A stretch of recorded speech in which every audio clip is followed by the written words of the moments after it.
a raven. I am intelligent and creative.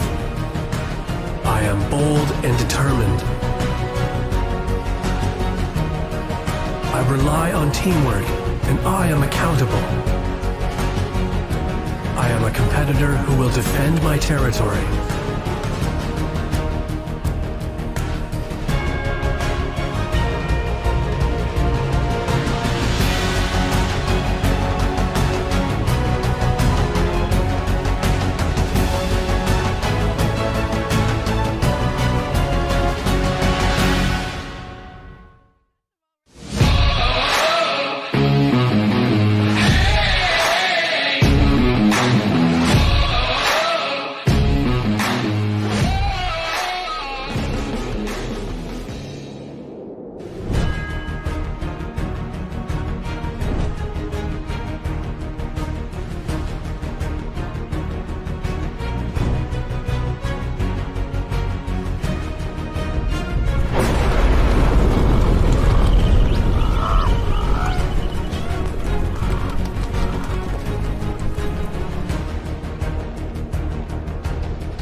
I am a raven.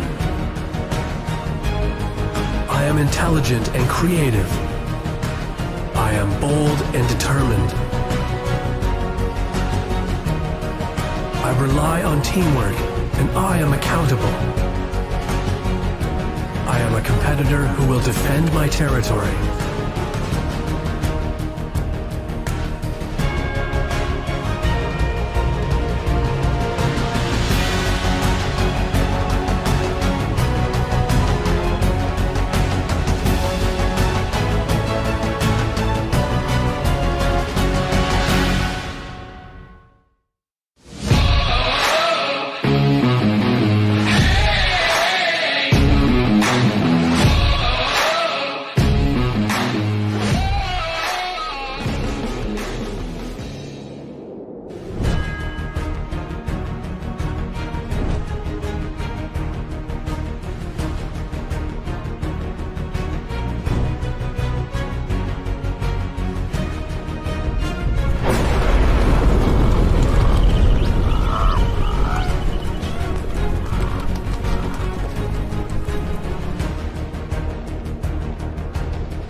I am a raven.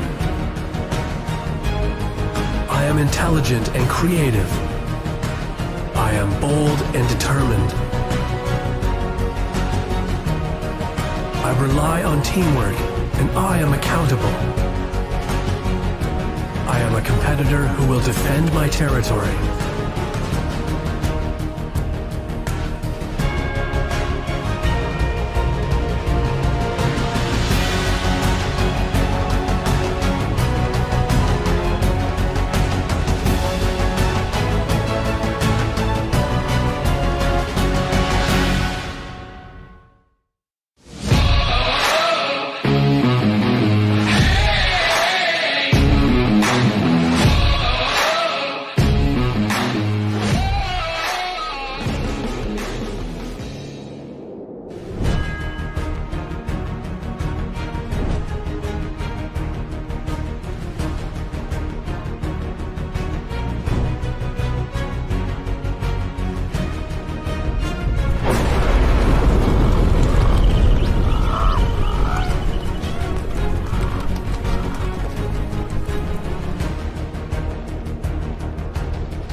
I am a raven.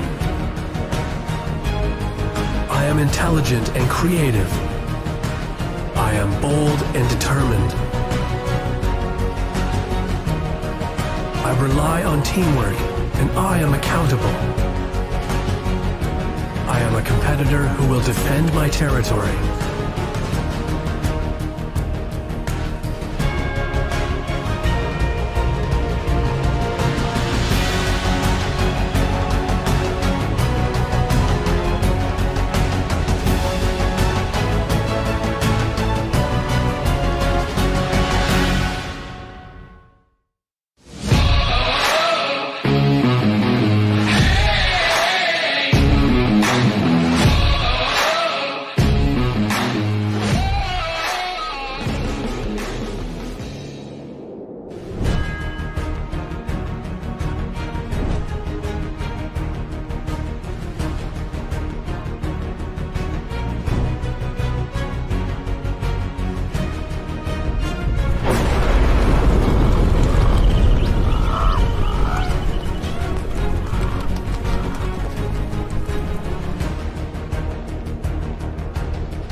am intelligent and creative.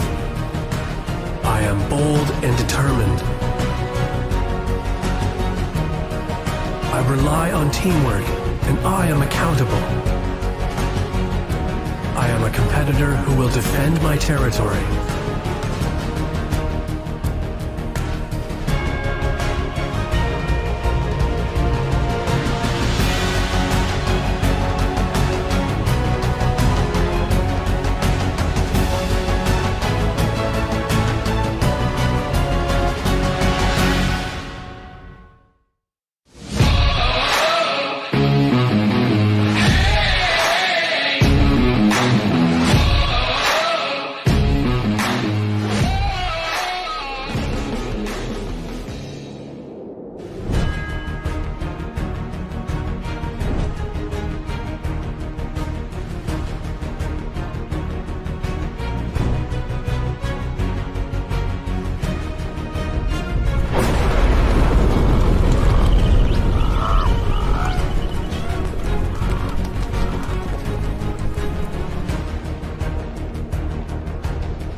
I am a raven.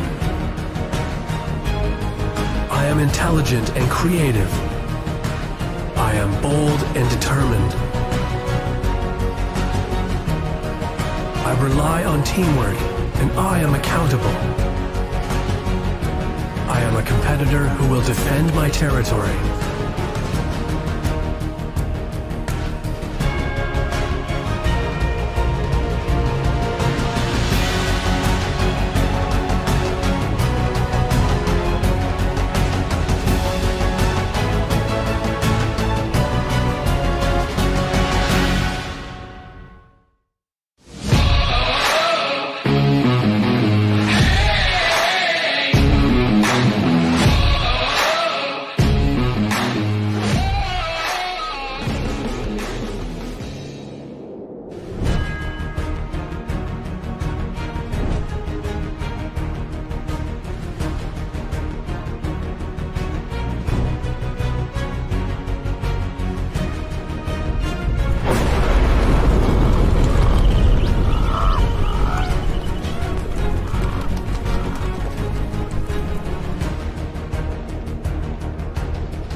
I am a raven. I am intelligent and creative. I am bold and determined. I rely on teamwork, and I am accountable. I am a competitor who will defend my territory.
I am a raven. I am intelligent and creative. I am bold and determined.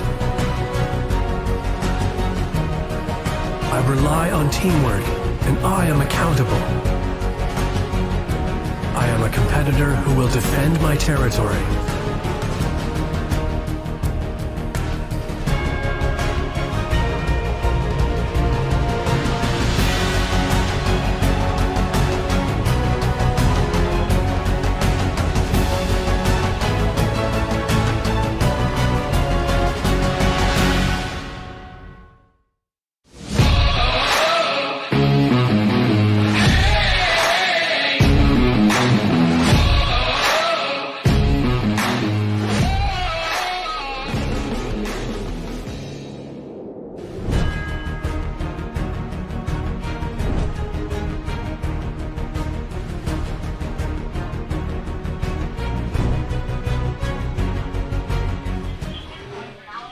Hello, and welcome back to RSEQ Rugby.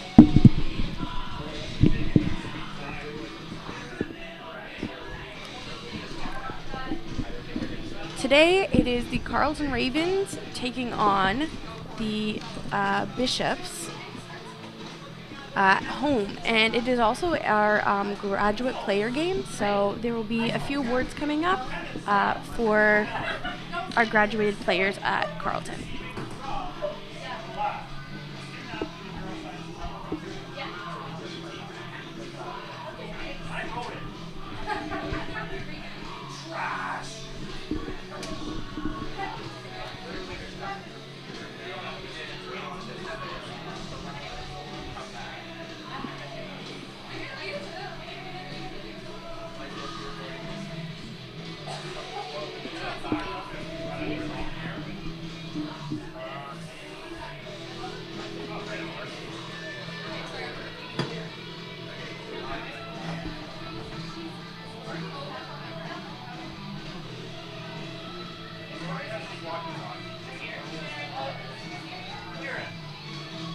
Okay, but we're live, and I've got to... Dump it after the ceremony.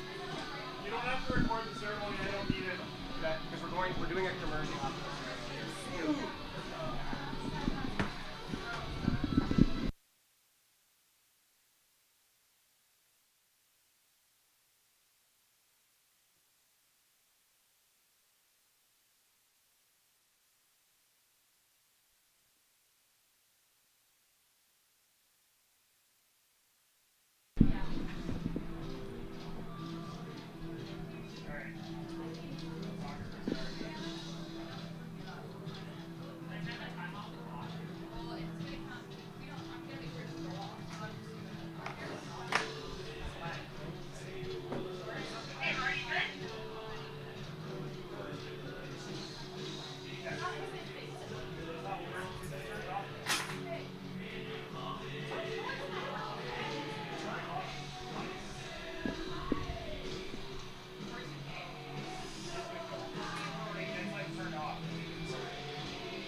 Today, the Ravens Rugby program would like to take the time to congratulate and thank each of our graduating players. To help us, past Ravens will be presenting each of our players with a jersey highlighting their all-time Raven number, which represents the number of Ravens who have stepped on foot on the pitch in a Ravens jersey since the program's inception as a varsity status.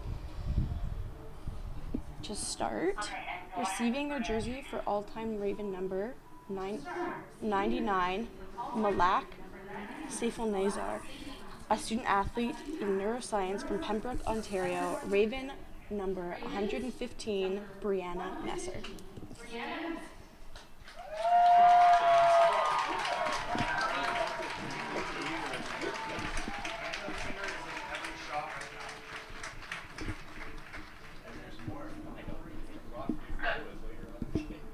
Brianna joined in her second year of university following COVID, as there was no season being played. She's been an integral part to the team, overcoming an injury last season and coming back to play as strong as ever. So Ravens are very lucky to have her.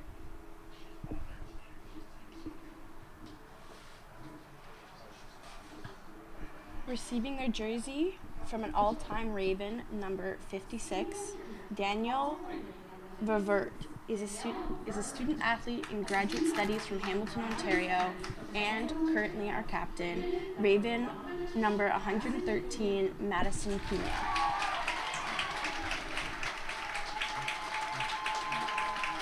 Now, Madison also used to play for the U Ottawa GGs in her undergraduate studies, and then later joined Carleton in, I believe it was 2022, or 2021-2022 season, and became an integral part of the leadership that is on Carleton Ravens.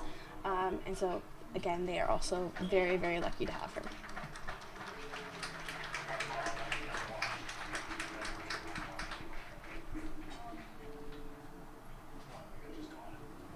Receiving their jersey from all-time Raven number 38, Bailey Dean, is a student athlete in law from Windsor, Nova Scotia, Raven number 110, Jaden Spence.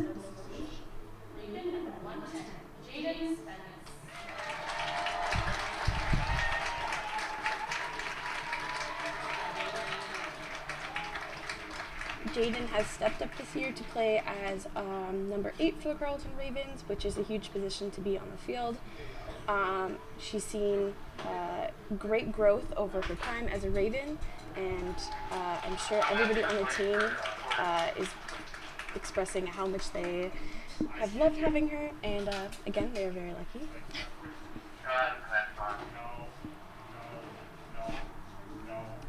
Receiving their jersey from an all-time Raven, number 12, Natasha Flowersmith, is a student athlete in psychology from Corbinville, Ontario, Raven number 101, Jolene Mason.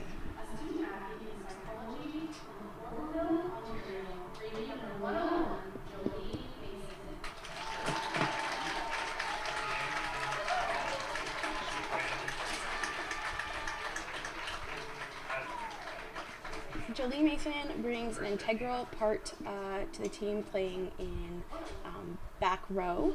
I've been able to know her since she was, I believe, a second year or third year on the team, and her vibrant spirit is just something that I loved about when I was playing with her, so they are very lucky to have her.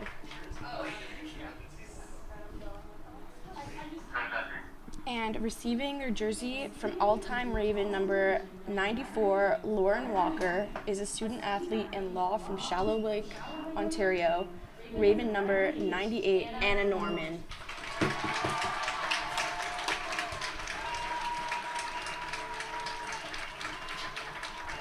Anna Norman is known for being the big dog on the field.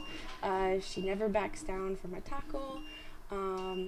She puts in a lot of time and energy to making sure she is a strong athlete to be on the field, and I'm sure everybody is quite sad to see all of these players leave.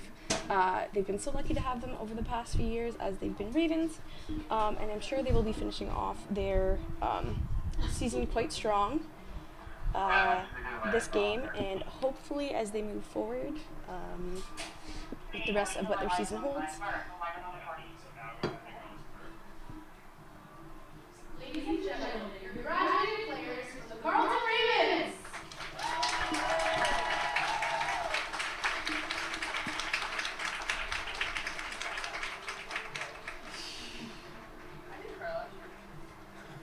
It's great to see that all of them are actually able to play in their graduating game. Sometimes as it comes closer to the end of the season, there's injuries and stuff. But it's so nice to see that all of them have been chosen and are well enough to be able to play in this last home game that they have.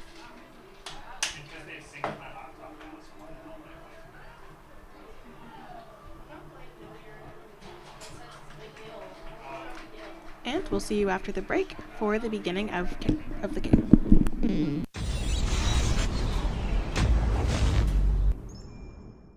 Hi, I'm Sydney Weaver. I am a fifth-year student at Carleton University, and I'm an adaptive athlete in the sport of bocce.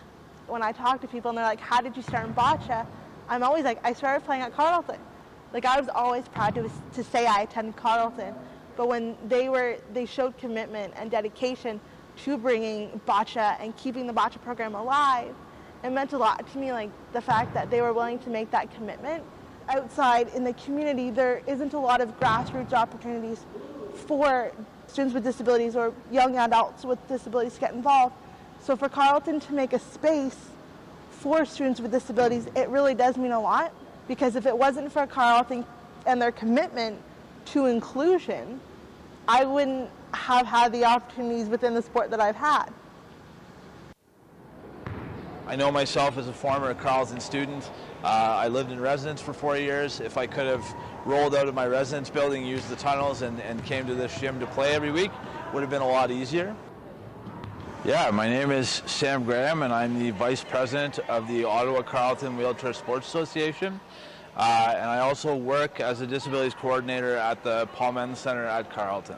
Our organization, OCWSA, is the oldest wheelchair basketball program in Canada. This is kind of the first opportunity that a local organization has had access to Carleton facilities, which for parasport programs, for programs for athletes with disabilities, access to premier facilities is very difficult.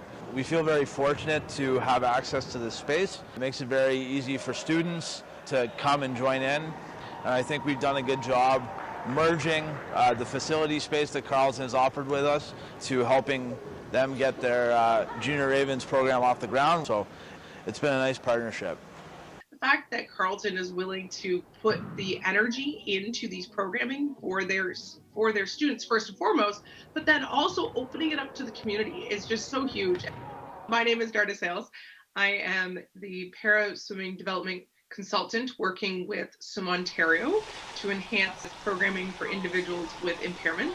With it being tied to a university, I think it's so many opportunities that are there. There is, first of all, there's the passionate people behind it that are recognizing that this is something important to do for the student body, but also for the community, and how it is a gap currently in the system. And we like to think of universities as being forward thinking and leaders, and I think in this realm, Carleton definitely is. And I think it also shows that Carleton is taking steps to provide opportunities for their students that aren't available at other universities. They're recognizing that 15 to 20% of their population has some form of impairment, and they need to be able to provide programming for them across the university, but also within the recreation realm. And so I'm really excited to see how this program will grow and how we can bring people in and address. Good afternoon, OUA and RSEQ fans. Welcome back to TAAG Park for the Ravens' last home regular season game of the season. Today, the Ravens will be facing off against the Bishop Gaiters. Starting for the Carleton Ravens, at front row we have number 1, Anna Norman, number 2, Madison Cunha, who is also the captain, number 3, Ember Warren. For our middle row, we have Gabby Cote-Warrenson and Caroline Foster. At back row, we have Jazz Burks, Jolie Mason, and Jaden Spence. For our backs, we have number 9, Hannah McGregor, number 10, Katie Cox, number 11, Fatima Ramadan, number 12, Claire Vandersand, number 13, Claire File, number 14, Hadi Kikusa, and number 15, McKenna Taylor. And for the Bishop Gaiters, starting at number 1, Tiana Irvin, number 2, Marika Burier, number 3, Olivia Matt, number 4, Mito Adlard, number 5, Lily Oulton, number 6, Sarah Paquette, number 7, Jaden Goodsell, number 8, Cami M. Grenier, number 9, Zenith LaRue, number 10, Tessa Brousseau, number 11, Evoda Mobini Hankuya, number 12, Melody Leggett, number 13, Allison Skeggs, number 14, Anne-Marie Lacasse, and number 15, Katarina Bathams. Now, fans, please welcome the starting 15 of your Carleton Ravens! Number 1, Anne Norman. Number 2, Madison Cunha. Number 3, Now, the Bishop's Gators are coming in having lost past three games. They last played UDM, losing 17 to 25. And the Carleton Ravens are coming in having just lost to the U Ottawa GGs on Thursday. Just a change in the lineup for Bishops before kickoff. Number 1 is now Reese Marinier. Number 12, Claire Evanson. Number 13, Coral Long. Number 14, Claire Violet. And number 15, McKenna Taylor.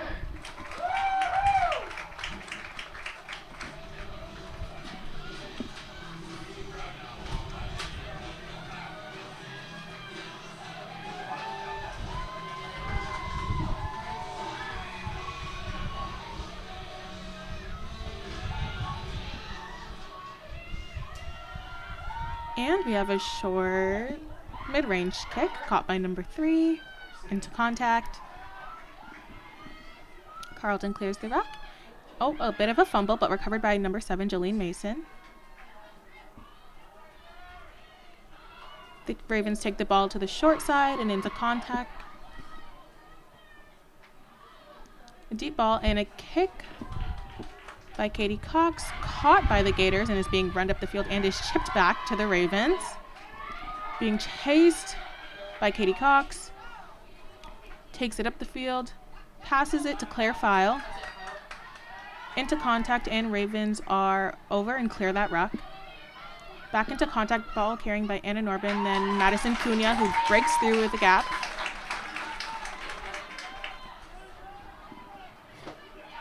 Ravens into contact. Over the ruck. Ravens still attacking the B gaps. Oh, the ball is dropped in contact, but the Ravens do recover.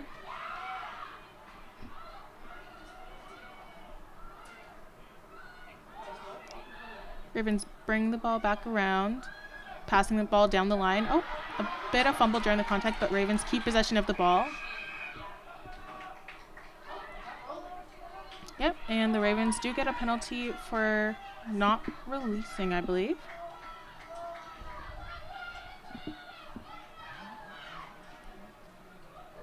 And the Gaiters kick for touch.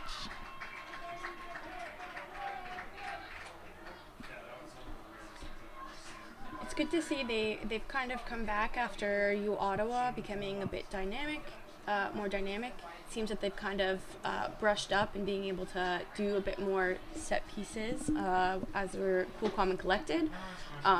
So hoping that they kind of maintain that composure throughout the game. It was great to see, like, even in that past play, that there was a lot of movement, which is great to see. Gaiters throw it in. Ravens, it goes uncontested. A bit of an overthrow for the Gaiters, but it is recovered.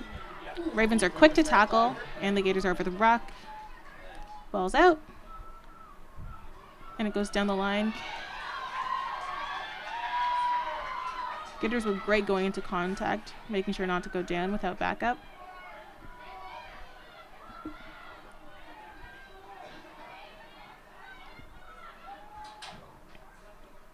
The ball's going down the line. Carleton is really aggressive, making sure they go up on those tackles, stopping the Gaiters in their tracks. They're over the ruck. They continue short side. Ball's being carried by number 12. He goes down into contact. That would have been a great opportunity for a little tip, but unfortunately number 2 was ahead of the ball. And the Ravens did win that jackal, and the Gaiters were called for not releasing.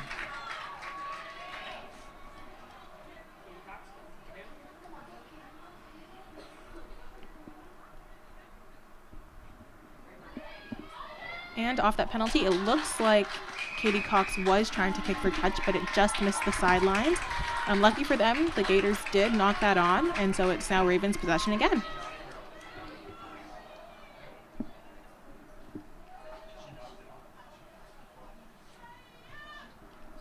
And the kick for touch is successful. Ravens line out.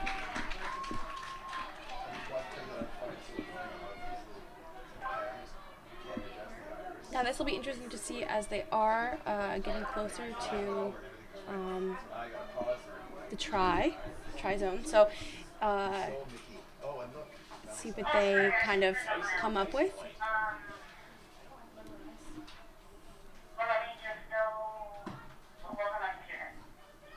Madison Cunha at the line, throwing the ball in.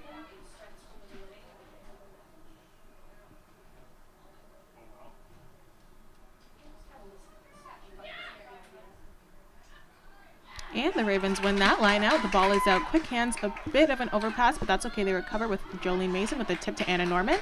Anna Norman into contact. Oh, she's a force to be reckoned with. Look.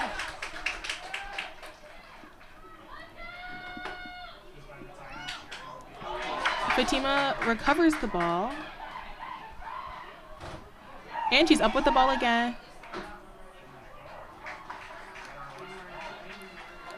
Penalty on the Ravens not releasing. So for that call, in order for Fatima to have gotten back up with the ball, she would have had to completely release the ball, be standing on her feet, and then pick up the ball to resume play. Yeah, exactly. So it looks like she probably just got up a little too quick before she was fully on her feet with the ball. Yeah, exactly. That was a great line out from them. Hoping to see that in these next few ones, maybe they do something similar. But as it is a Gaiters ball, I think they're currently trying to find when it went over the hill. So. And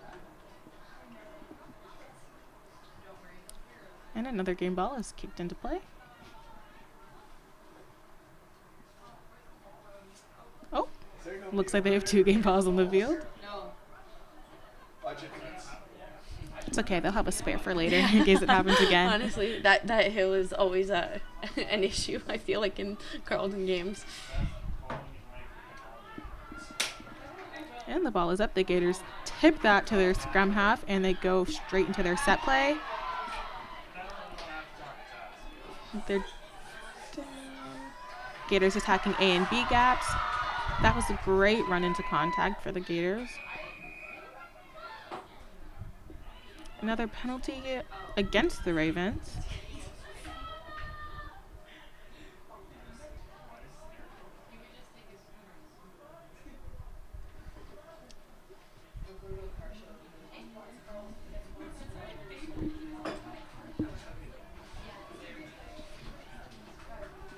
And the ball is in play. Big tackle for the Ravens, number 12.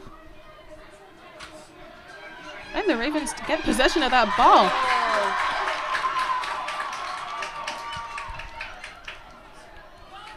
Jolene Mason into contact.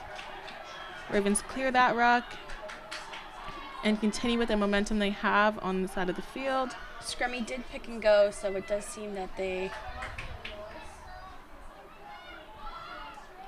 And they swing it down the other side of the field. Jaden Spence with the ball into contact, gaining a couple yards. Let's clear the ruck, and it's out down the line. To Fatima on the wing, she's doing a great job of getting around those defenders and not going down. She's still going, and she's down. She's still running down the field.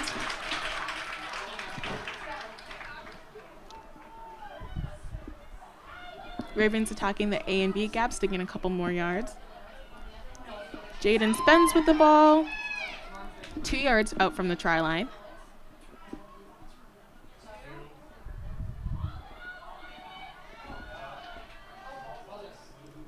Does seem that ball was lost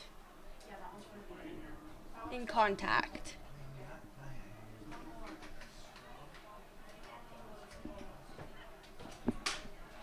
So there's going to be a scrum down just a couple yards out from the try line.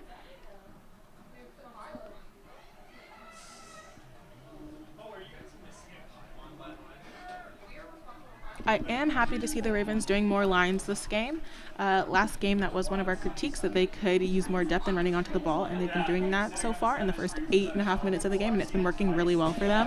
Yeah, I think, I mean, there is kind of a difference, I think, in the bigger players that the GGs had versus the Bishop's Gaiters. So I'm sure that they're kind of using that to their advantage, that it doesn't seem like the Gaiters are stopping them right as they go. They're able to kind of push through and keep gaining some yards, meters. So working out for them. Yeah. And the ball's in. Ball's out. Jaden Spence with the 8-pick. With a big stiff arm, Jaden Spence in for the try.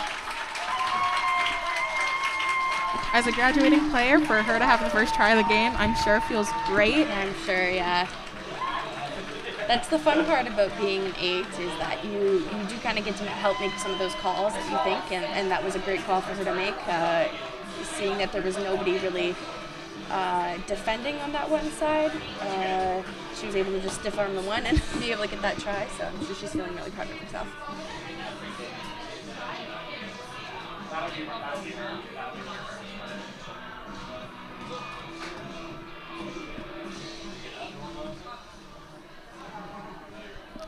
Katie Cox setting up the ball for her convert kick.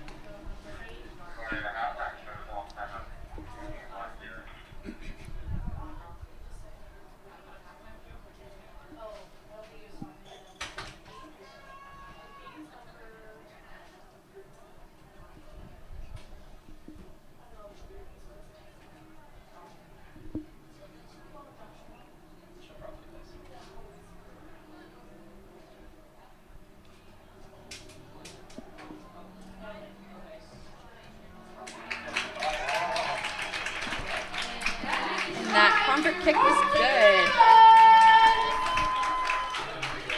Score by number 8, James Spence. She made that, right? Try made by number 10, Katie Cox.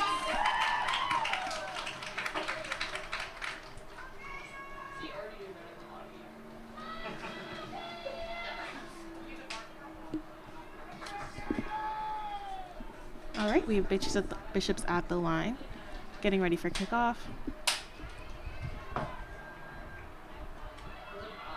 A much deeper kick this time, closer to Carleton's red zone.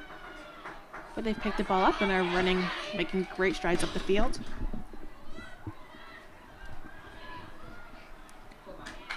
Madison Cunha into contact. Carleton attacking A and B gaps. And the ball's out with a chip up the field by Katie Cox. Caught by Bishop's 15.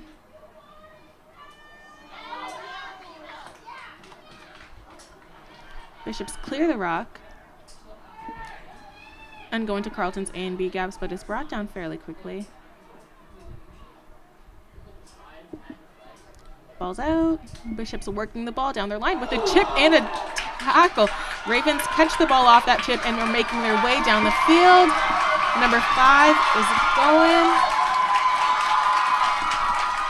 And that's a try for number 5, Carolyn Foster.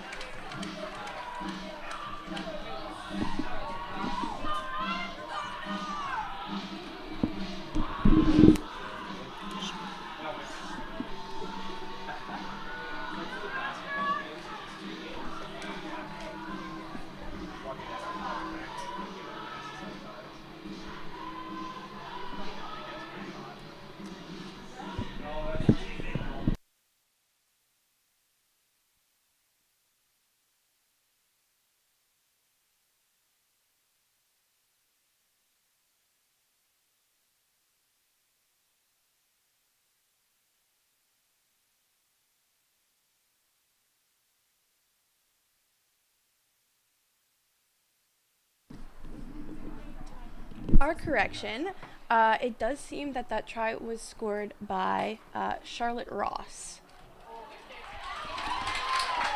And that convert kick was good by Katie Cox. And that is a try for Carleton Ravens. Try scored by number 5, Charlotte Ross. Convert made by number 10, Katie Cox.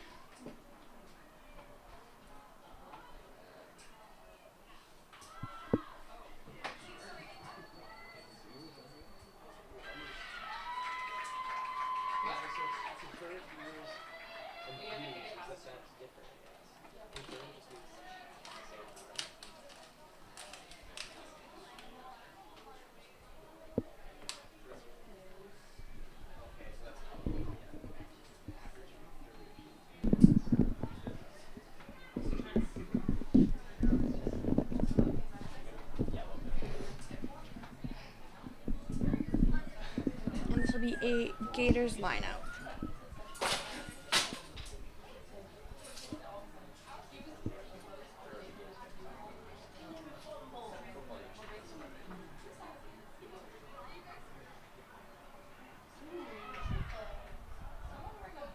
And the ball is in.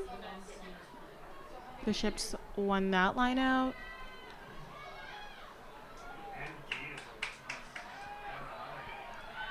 A lot of contention over that ruck. Gators remain possession of the ball.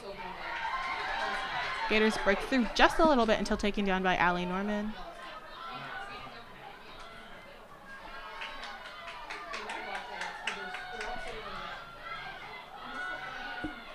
Gators working down the line.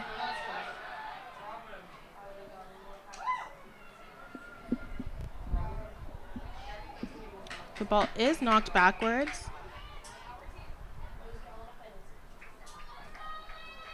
And that's a penalty against the Ravens. For being offside, off the feet.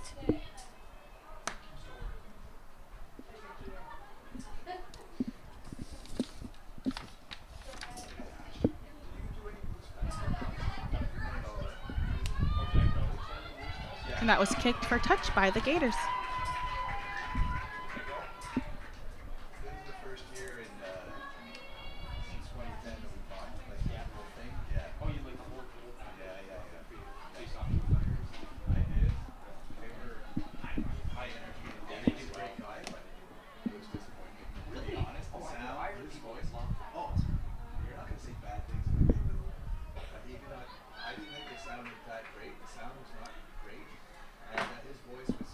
And the ball is being tossed in by Gators number 2, Rire.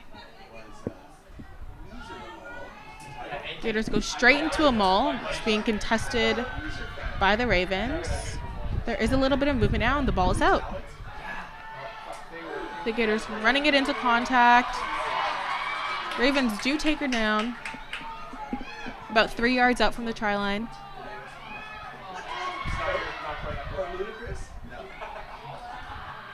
Great. Ravens are quick to tackle to defend their try line.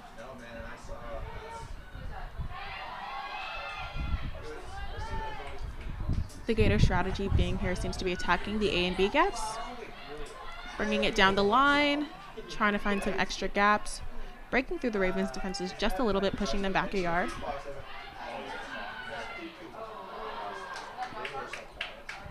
Tackle by the Ravens.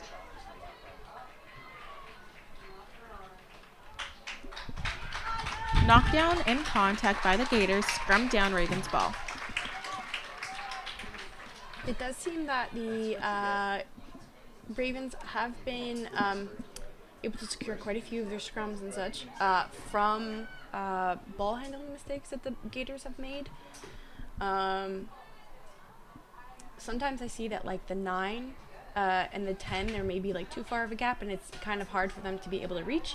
So I wonder if they just took a step in, if it would get there a little bit easier. But and the ball is in.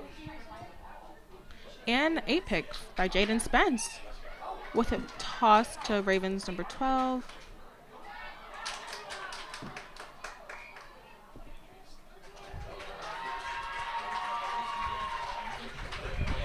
and that was lost forward in contact.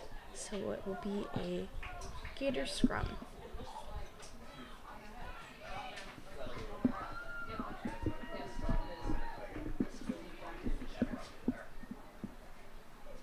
Can't quite remember, but I feel like that happened quite a bit last in the game against the GGs for the Ravens as well.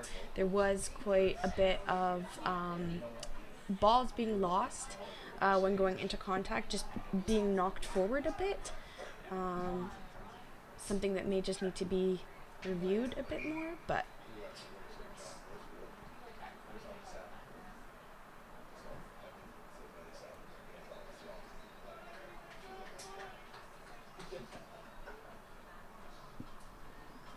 looks like a reset for the scrum.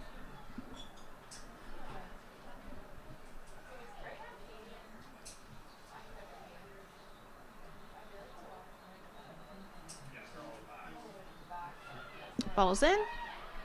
Ravens are getting a lot of ground in that scrum, and they win that scrum. Jaden Spence carrying the ball. It's not very often you see a team win a scrum that they didn't put in. yeah, I know. Anna Norman into contact with the ball with a tip. And the ball stays alive.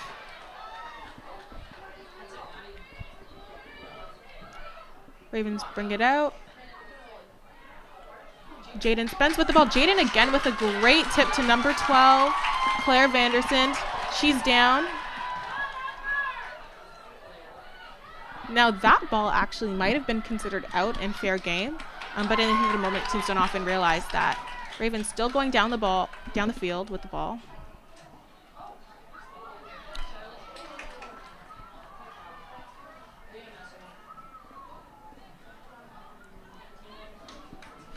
Ravens running a couple pick and goes.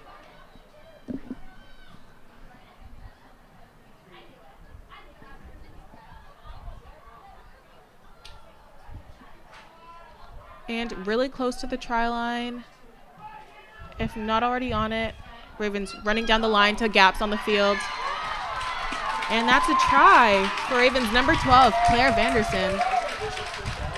Yeah, that was a great choice that they just chose to do there, gaining those yards, but while they were in the red zone, choosing to go quick, because it seemed as though the Gators weren't able to set up quite well enough under pressure.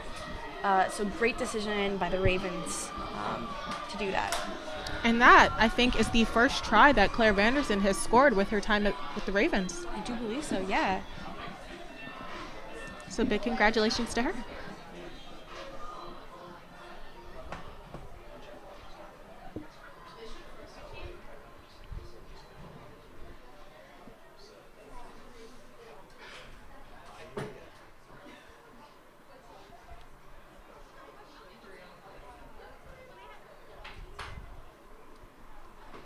Convert being kicked by Ravens number 10, Katie Cox. And it's good. And that is a try for your Carleton Ravens. Score by number 12, Claire Vanderson. Convert is made by number 10, Katie Cox.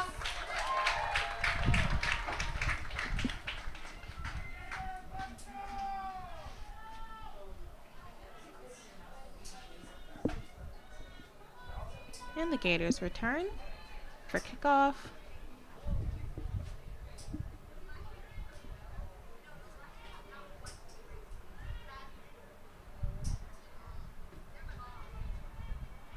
And the ball is kicked. This is back to their original kick around the midfield range and is caught by Ravens and brought into contact. Ball is tipped to Jaden Spence and kicked up the field by Katie Cox, trying to gain yards. The ball is being run up the field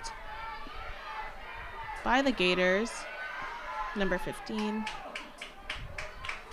The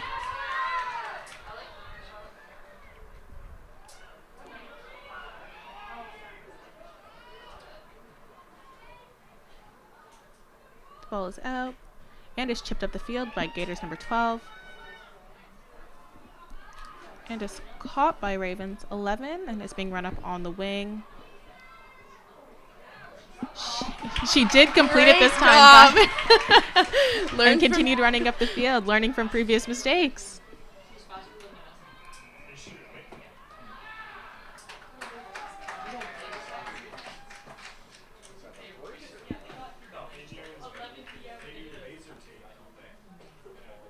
And that penalty was called against the Ravens, and the Gators are kicking for touch.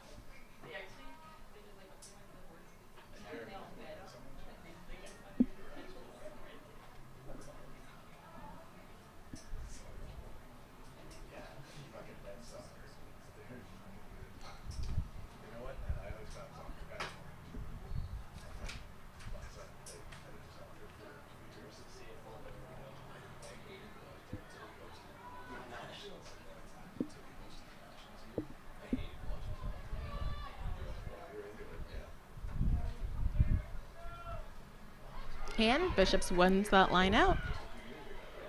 Nice skip pass by Bishops, giving it to their backs, bringing it down the line and across the field as quickly as possible.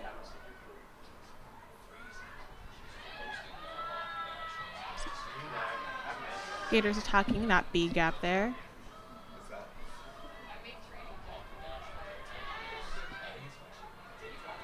And it looks like Raven stole that ball in contact. Jaden Spence carrying it into contact. A bit of contention for the ball, and the Gators take it back, and it is chipped up the field. Being chased by number 14, Claire File.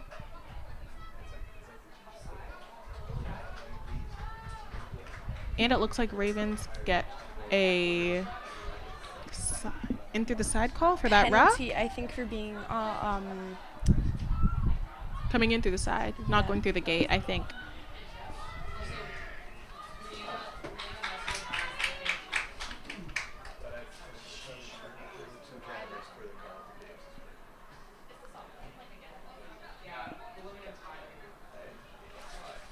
and that ball is out. Yes, it looks like she did run out. I'm not sure if there was a lot of contention from the Ravens. I think they just, the sheer number of them, she started to run a little bit out of bounds. Yeah.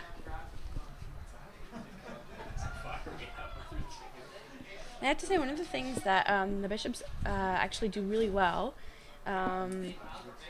is that they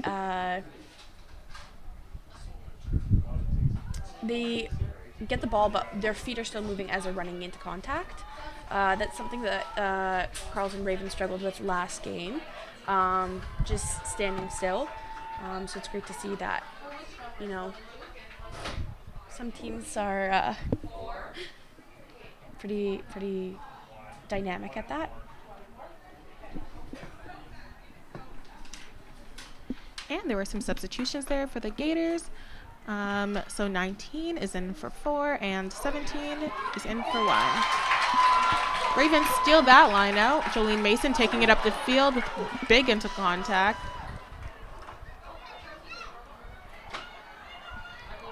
Ravens are down and clear the ruck.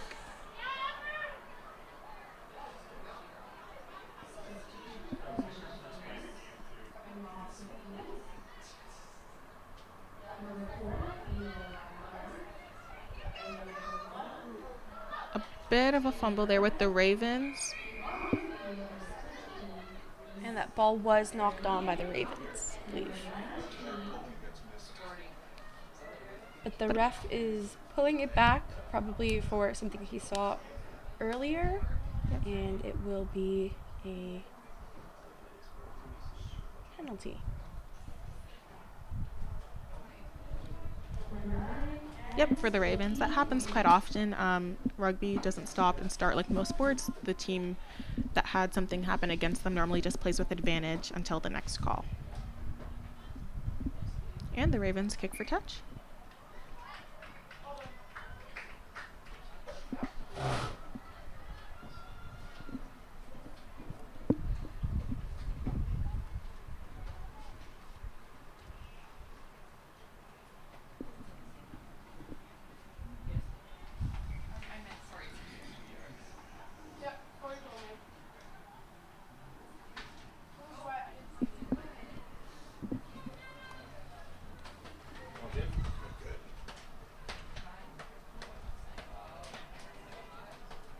Looks like there's a slight injury with Bishops on the field, so both teams have a chance to catch their breath before this next line out.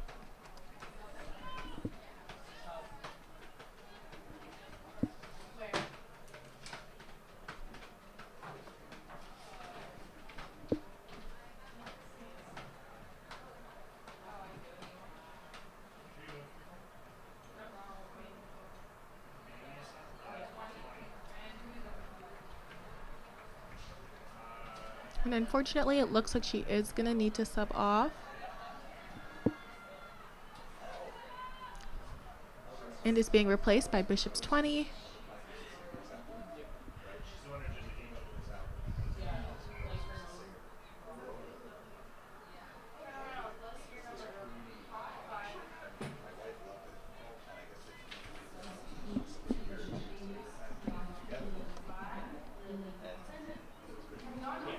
Ravens, they're on the ball. Ravens win that and go straight into a maul, which Bishops is doing a great job of contesting at the moment. There's a bit of turn by the Ravens and they seem to be breaking through. Bishops struggling to reestablish against them.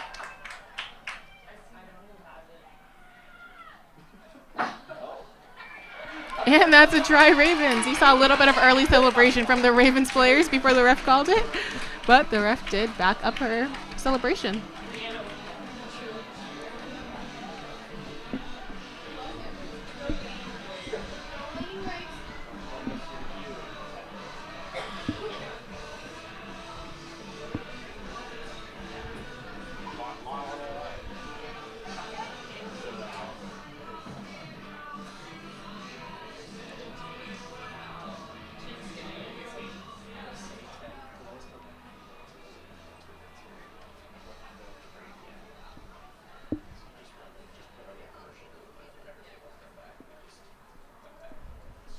And the convert is being set up by Ravens number 10, Katie Cox.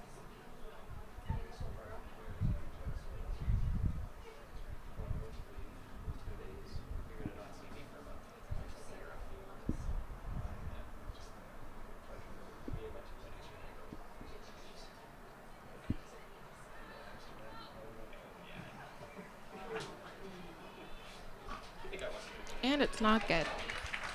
That's okay. Katie Cox has been getting a lot of her converts today. Yes, as she has throughout the season as well. Number 7, Jolene Mason.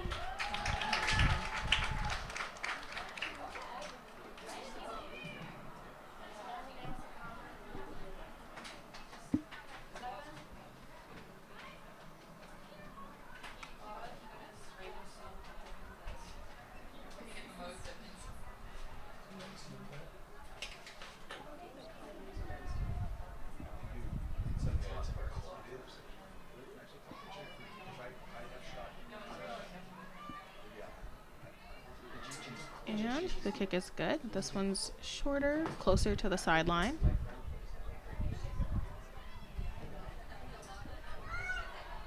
Carleton taking the ball into contact. Gaiters doing a great job of contesting that ruck. Really putting the Ravens on their toes. Ravens take the ball into contact, attacking an A gap. Anna Norman carrying the ball into contact, fighting through a gap that she saw before she's brought down.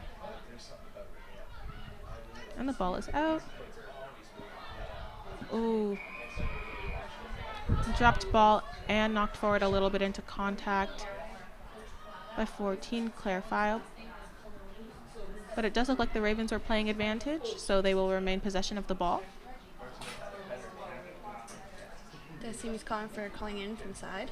And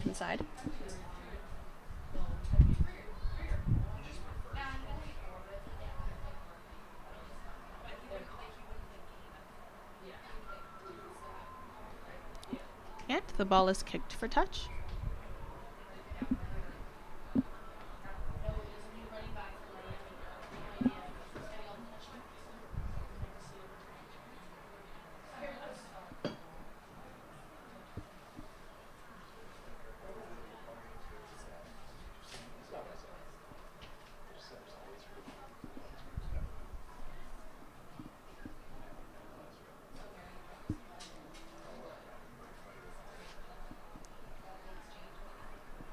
Ravens throw the ball in and win the line out. Send the ball out down their line, being carried right now by Jolene Mason. And tipped to Anna Norman, who's running up the field and is brought down.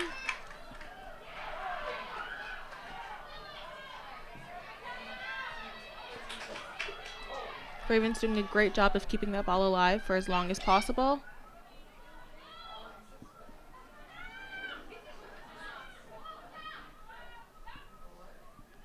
Ball is out, being brought down the other side of the field. And a gap is found by Ravens number 12.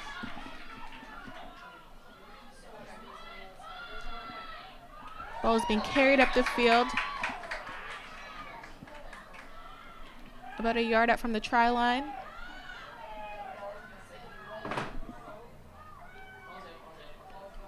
The ball looks to be out. Ravens remain possession. That was a great tackle by Bishops, making sure to be aggressive and protect their line.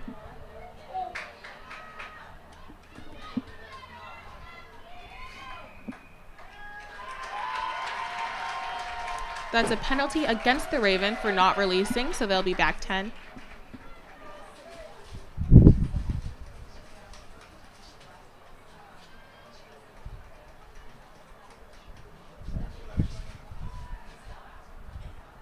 And they kick for touch at the 25, I believe.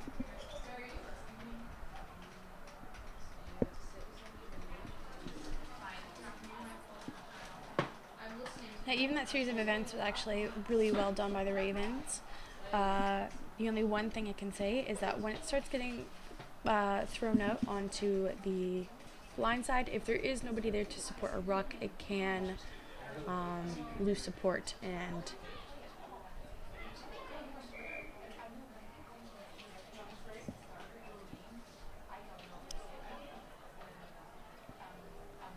Looks like that call was for not being straight. So it will be scrum down for the Ravens.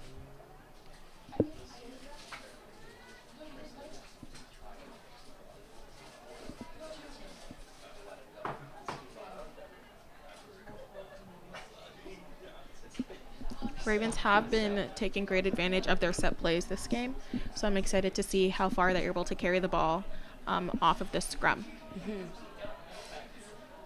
I'm wondering if they may opt for a 8 pick and go. Oh, and that ball flew out, which I'm sure isn't what they planned.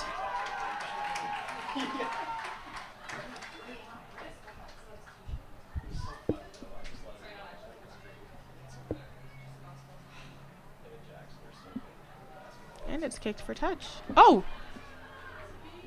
They kicked it for touch, but it didn't make its way right out, and Fatima was able to catch the ball on the line and keep it in play. It's currently being carried by Allie Norman, who's a force to be reckoned with, as she didn't go down easy. That is a big tackle by Bishops to number 13 on the Ravens. And the Ravens are called again for obstruction, which is the second time in the past couple minutes, so that is something they just got to watch out for. And this ball is kicked for touch successfully by Bishops.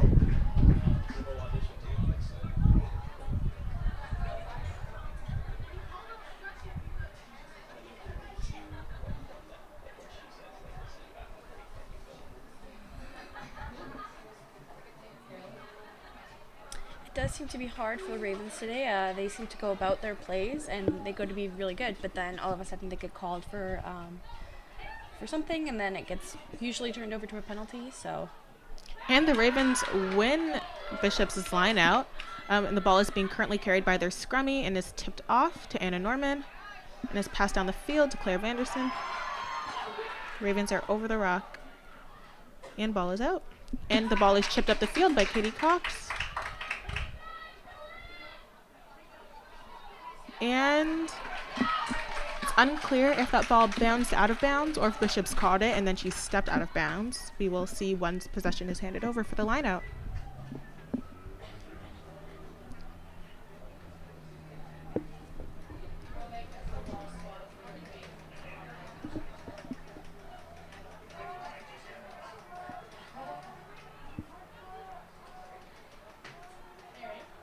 How many coaches do they have for rugby? They have a lot. Like scrum coach, backs coach. So it looks like Bishops does have possession for this line out, so the ball bounced out of bounds off the kick up the field.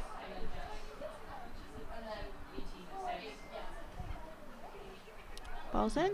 Ravens once again win Bishops line out, and the ball is being carried by captain Madison Cunha.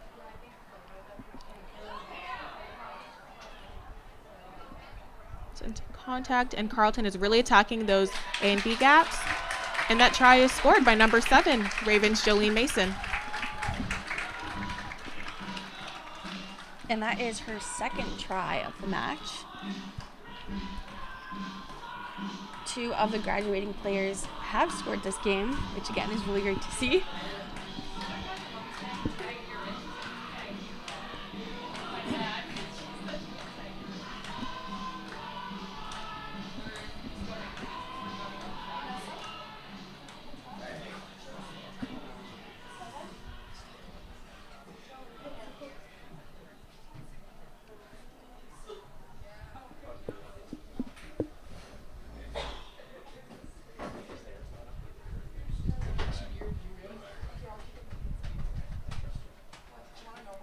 Convert is being kicked by number 10, Katie Cox.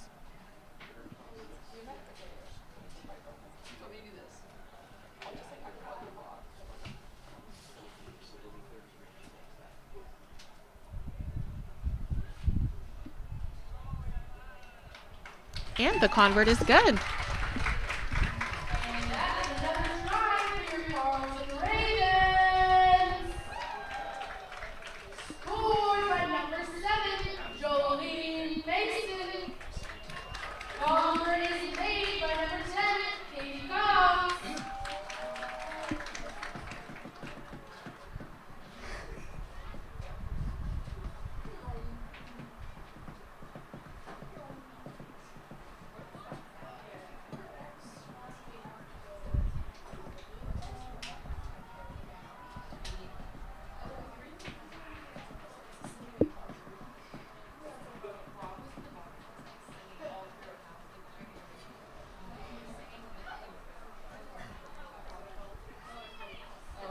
Bishop's at the line, getting ready for kickoff, which will be the last kickoff before half.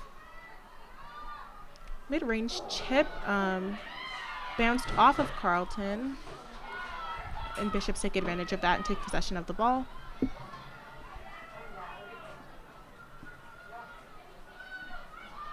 That ruck was uncontested. Bishop's number 8 finding a gap before she's brought down by Carleton number 5, Charlotte Ross. Bishops is being really aggressive right now just before halftime. I'm sure trying to get something on the board. For sure. Number 20 gaining about 5 yards for Bishops just off that one run.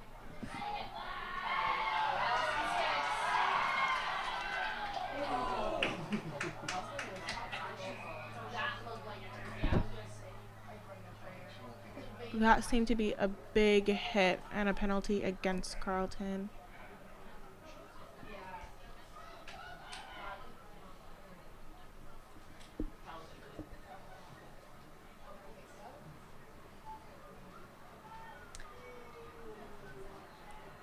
Seems as though the refs are discussing what call they probably want to make.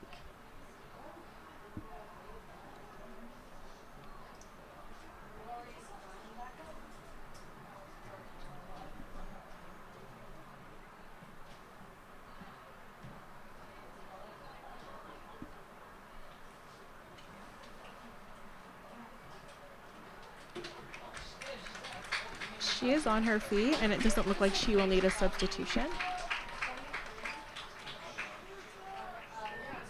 And it looks as if captains are being called.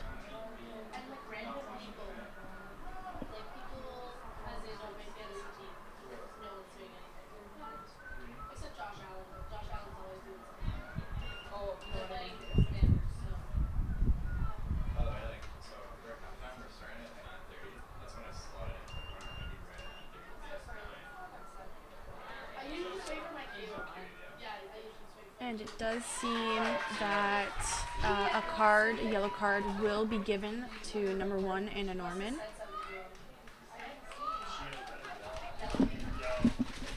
Just before halftime.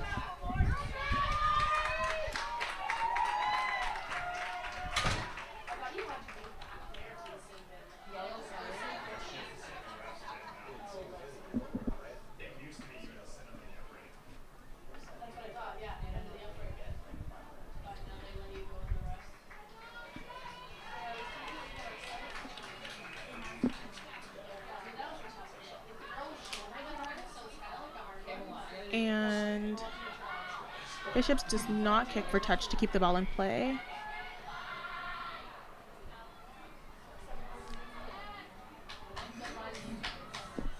The ball is out, and Bishops unfortunately knocks it on during their last play of the game, and this is half. With the Ravens leading 33, Bishops 0. We'll see you after the half.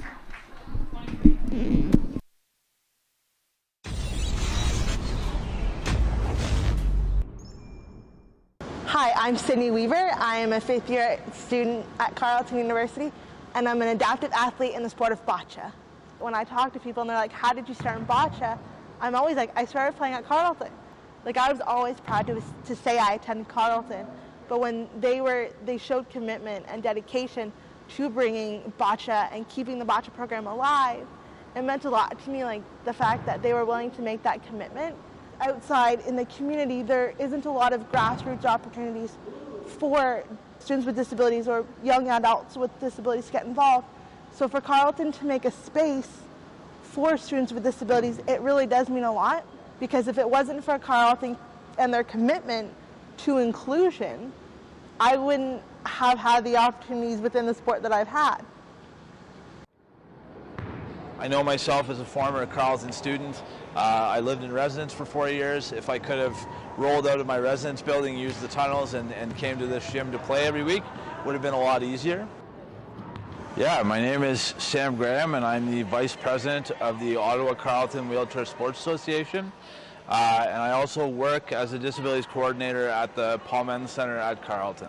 Our organization, OCWSA, is the oldest wheelchair basketball program in Canada. This is kind of the first opportunity that a local organization has had access to Carleton facilities, which for parasport programs, for programs for athletes with disabilities, access to premier facilities is very difficult. We feel very fortunate to have access to this space. It makes it very easy for students to come and join in, and I think we've done a good job merging the facility space that Carleton has offered with us to helping them get their Junior Ravens program off the ground. So it's been a nice partnership. The fact that Carleton is willing to put the energy into these programming for their students first and foremost, but then also opening it up to the community is just so huge. My name is Darda Sales. I am the para swimming development consultant working with Swim Ontario to enhance this programming for individuals with impairments. With it being tied to a university, I think it's so many opportunities that are there. There is, first of all, there's the passionate people behind it that are recognizing that this is something important to do for the student body, but also for the community, and how it is a gap currently in the system. And we like to think of universities as being forward thinking and leaders. And I think in this realm, Carleton definitely is. And I think it also shows that Carleton is taking steps to provide opportunities for their students that aren't available at other universities. They're recognizing that 15 to 20% of their population has some form of impairment, and they need to be able to provide programming for them across the university, but also within the recreation realm. And so I'm really excited to see how this program will grow and how we can bring people in and address those initial steps towards whatever is next for them in their swimming adventures. As these programs grow and as we identify new potential programs, I think what's just really, really important is the value of that collaboration and the value of the partnership, and ensuring that each member of that team feels as though they are part of that team.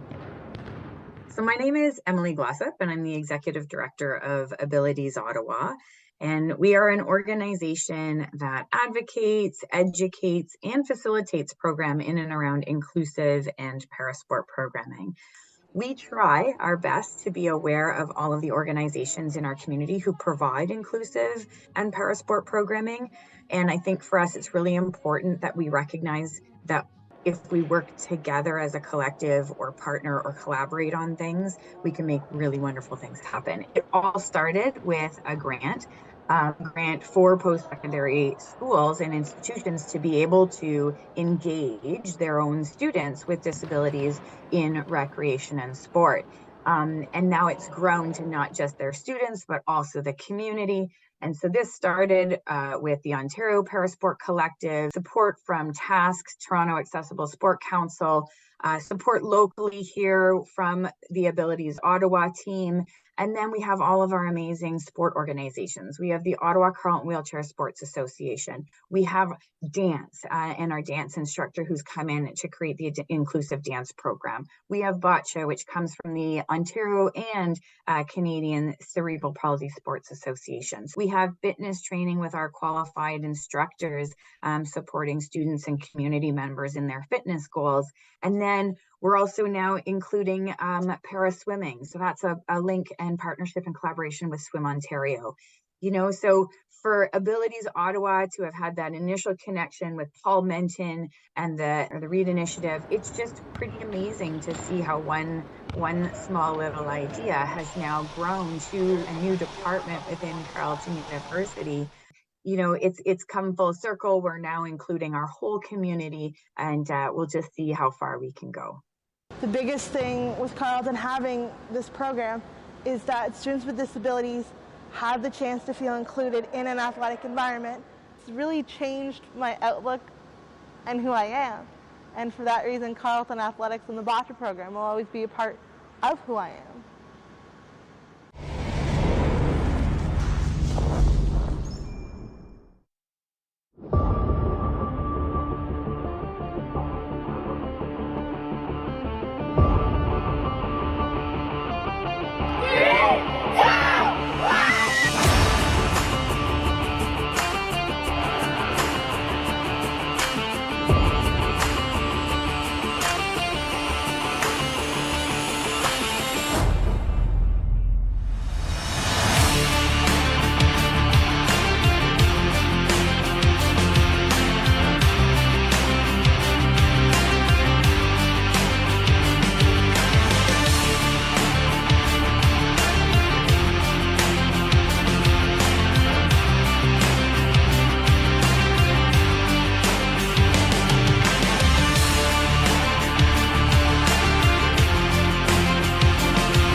I'm Sydney Weaver. I am a fifth-year student at Carleton University, and I'm an adaptive athlete in the sport of bocce.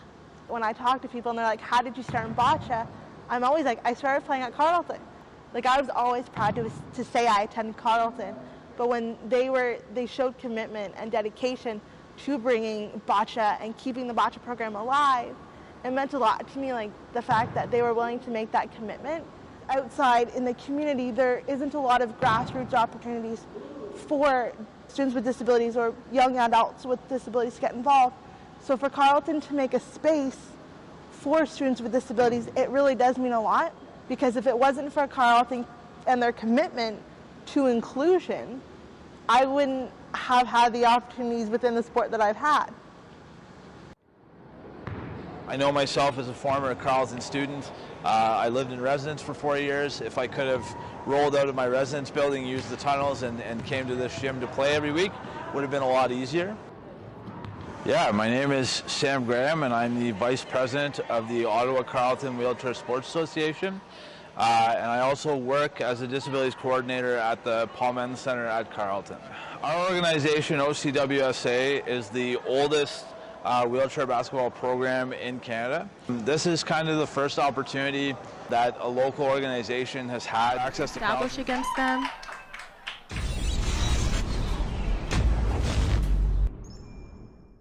Hi, I'm Sydney Weaver. I am a fifth-year student at Carleton University, and I'm an adaptive athlete in the sport of bocce.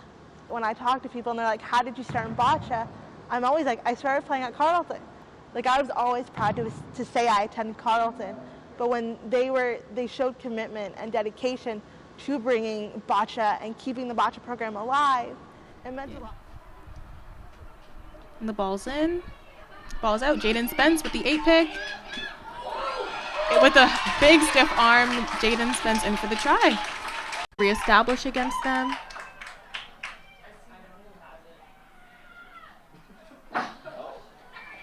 And that's a try, Ravens. You saw a little bit of early celebration from the Ravens players before the ref called it. But ball's in. Ravens once again win Bishop's line out, and the ball is being carried by Captain Madison Cunha.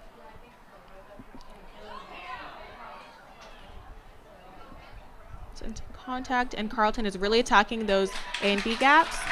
And that try is scored by number 7, Ravens Jolene Mason. Ball's out. Bishop's working the ball down their line with a chip and a tackle. Ravens catch the ball off that chip and are making their way down the field. Number 5 is going. And that's a try for number 5, Carolyn Foster.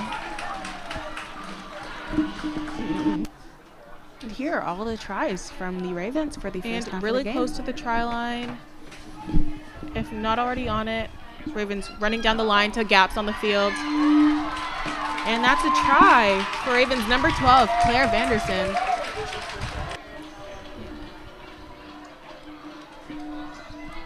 Okay, welcome back to the second half of the Bishops versus Carleton Ravens at TAAG Park. The current score is 33-0 for the Carleton Ravens. And the Ravens will be kicking to Bishops for this first kickoff of the game.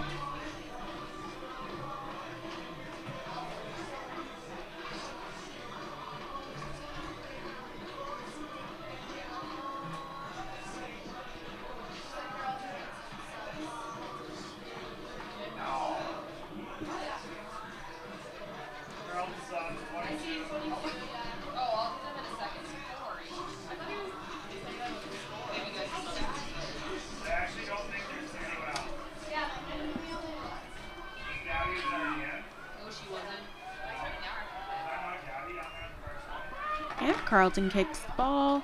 It's pretty close to the Bishop's sideline. They knock it backwards and keep possession of the ball.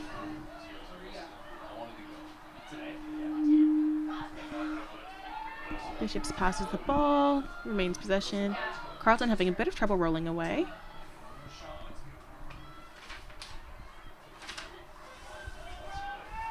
Bishops is really pushing for that 2v1 scheme on the wing. Is tipped and remain possession by Bishops.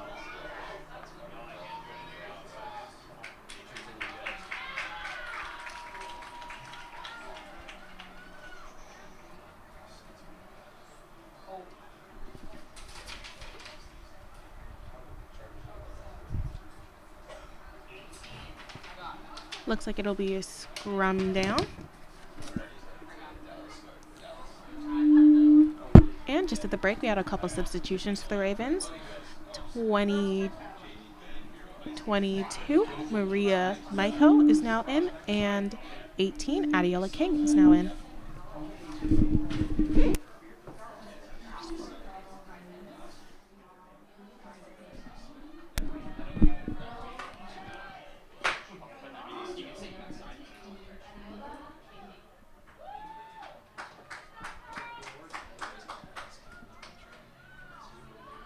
And the ball is in. Ball's out. Ravens taking advantage of those set plays.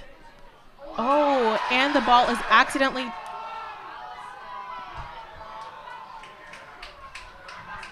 I'm just wondering what that call was there to bring the ball back after the Gators stole the ball.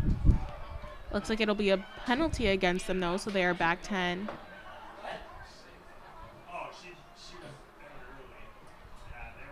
I think it was an offside call.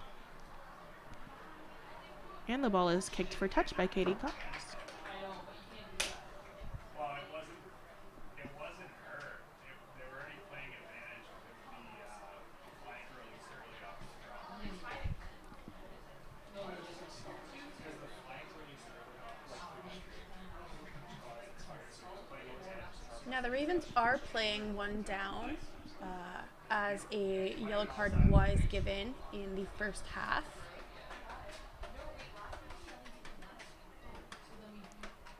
And Ravens win that line out and go into a maul. That Bishops is doing a good job of contesting as of right now. So Ravens take the ball out, being carried by Adiola King, who's doing a great job carrying it down the field, who tips it to keep the ball in play. Ball is out.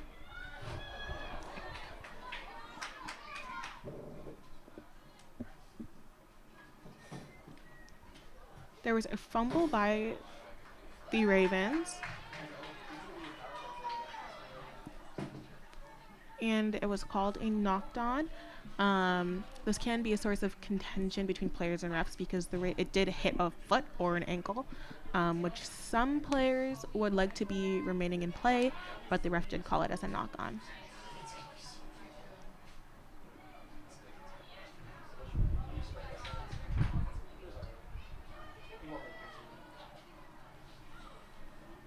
Okay, Bishops put the ball in. And the ball is out. And Bishops finds a hole and breaks away. She's being chased and is taken down, drops the ball by great job from Claire File for the Ravens.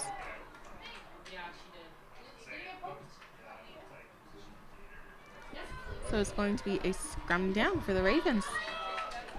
Great job by Claire File, really chasing down that ball and committing to the tackle.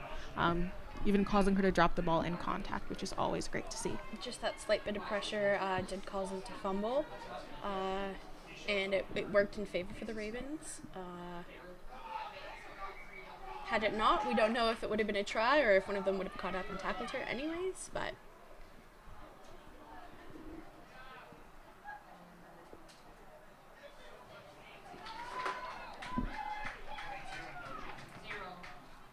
There have been some subs for Bishops, and now are number 0 and number 22.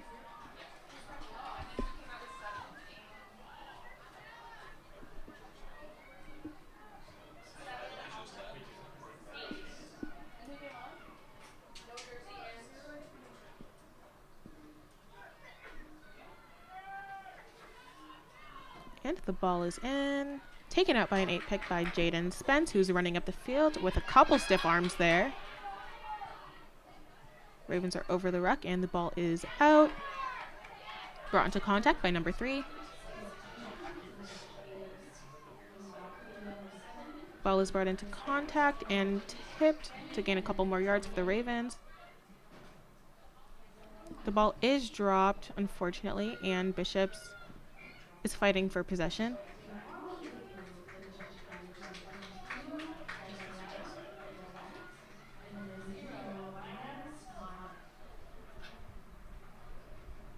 It was knocked on, and therefore it will be a scrum down. for the Bishop Gaiters.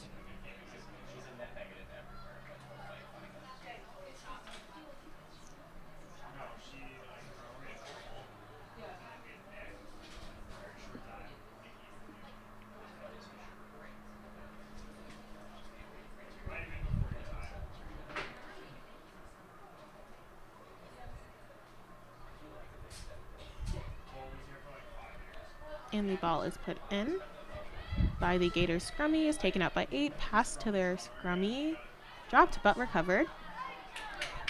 Big tackle by the Ravens. Is doing a great job of stopping the Gators after one pass so far.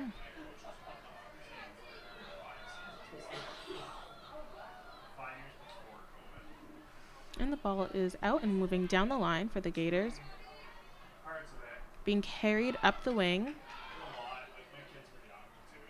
And the Gators are pushed out of bounds.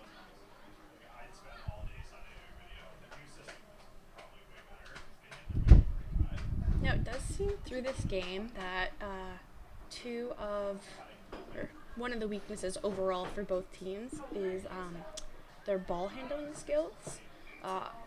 A lot of scrums have been called just based off of being lost forward in a tackle or just mismanagement of passing and such. So I do feel for some of those forwards who have had to go in and do so much of the heavy lifting in the scrums.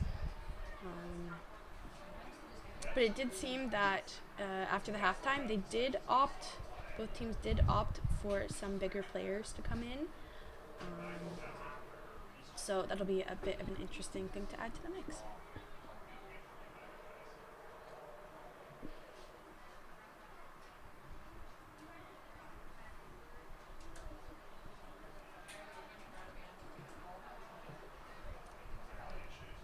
Looks like there is an injury for the Ravens, which once again gives the players a bit of breathing time to catch their breaths before the next play. I'm not quite sure what happened. But number 17, Ashlyn Somerville, is being subbed on currently for the injured player, who's being subbed on for Carolyn Foster, number 4.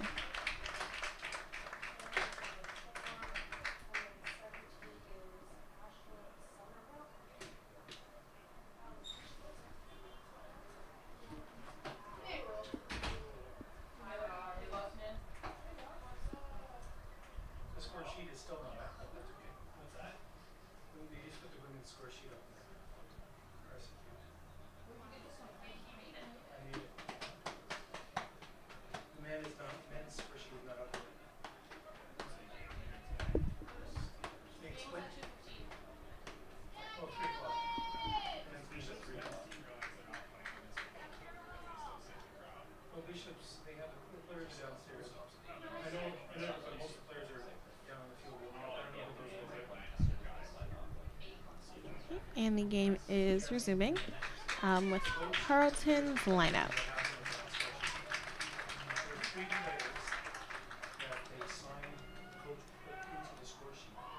And that scrum was contested a little bit by Bishops, but Carleton was able to remain possession. Jolene Foster finding a gap and running down the field. Great run by Jolene Foster.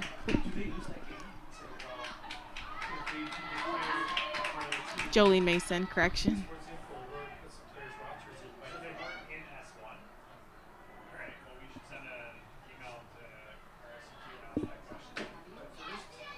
Ball taken into contact by Adiola King.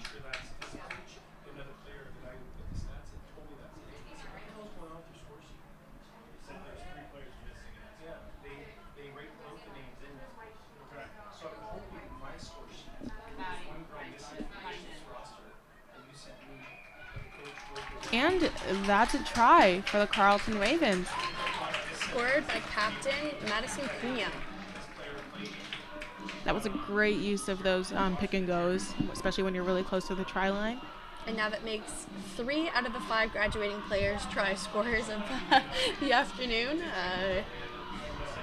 It's got to be a great feeling for them. Yeah, for sure.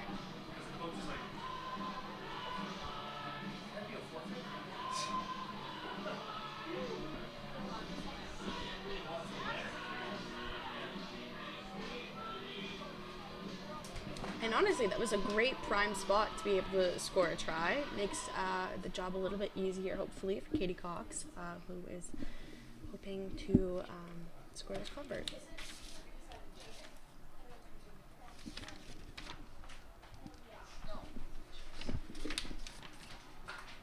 And number 21 has been subbed in for Bishops.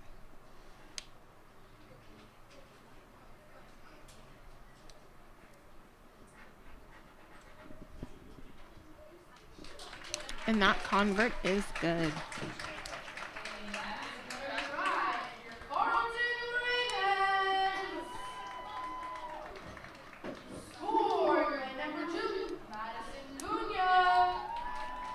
And with that, it looks like Katie Cox is being subbed out for number 24, Heidi Kukusa for Carleton Ravens.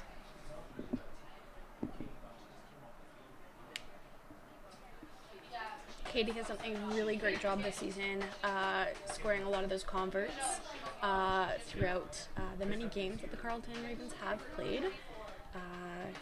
She has a great skill, and she uses it to the best of her ability. So.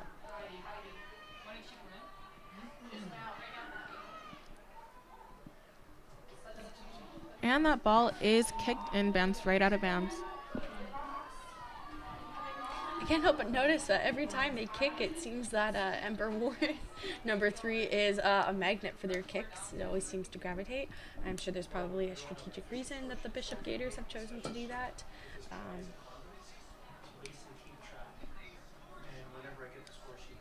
And the Ravens have chosen to do a scrum at half.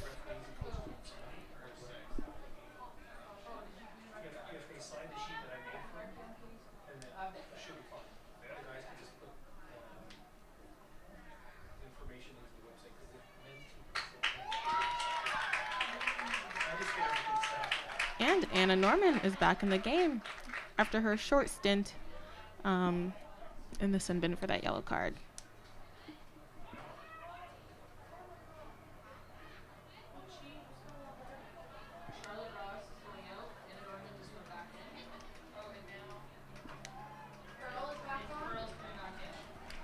And number 13, Pearl Monk, is also back in for Carleton, back at their full 15.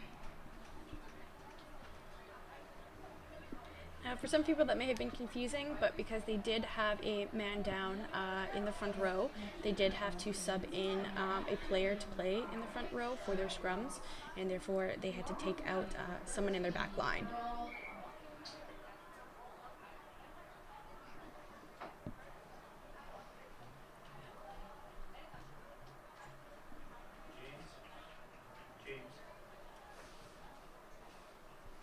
Just a shift in the scrum.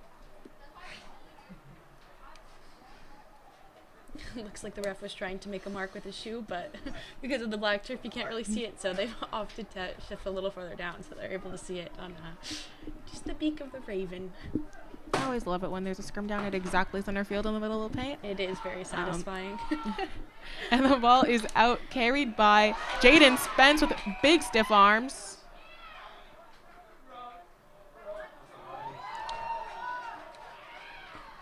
I think he called that as the stiff arm wasn't fully extended and straight.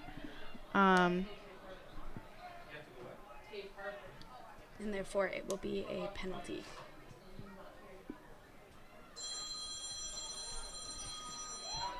And the Gators kick for touch.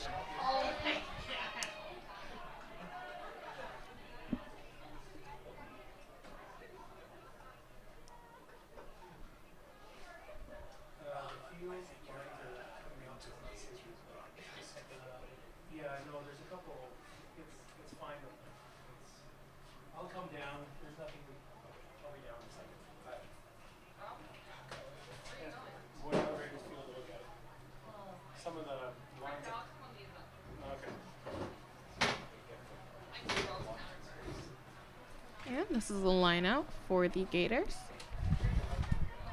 Ball is in, and Gators win that line out and get the ball out. Number 10 carrying the ball, doing a great job of not going down. Gators over the ruck. Number 17 carrying the ball. Ball is out, chipped by 21. Right into the hands of Fatima Ramadan, and she chips the ball back up the field. Caught and carried by number 20 for the Gators.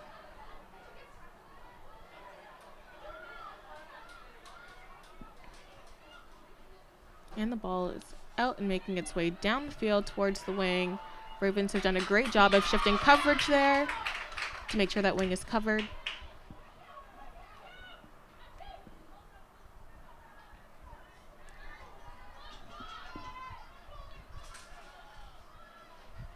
Ravens having a bit of trouble rolling away, which results in a penalty for them.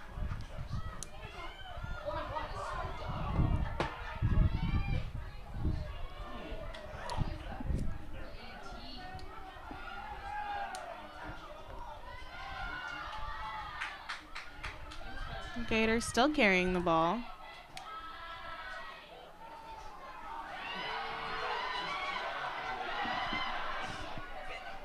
And kicked back up the field by Fatima Ramadan. Just as it was in their try zone.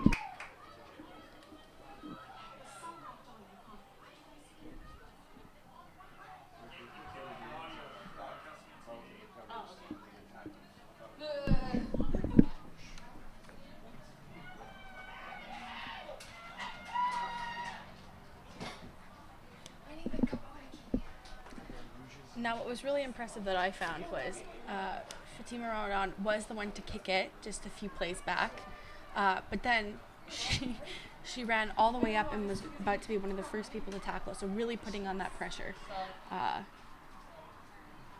She's been doing a lot throughout this game, even throwing in a few kicks from way far back.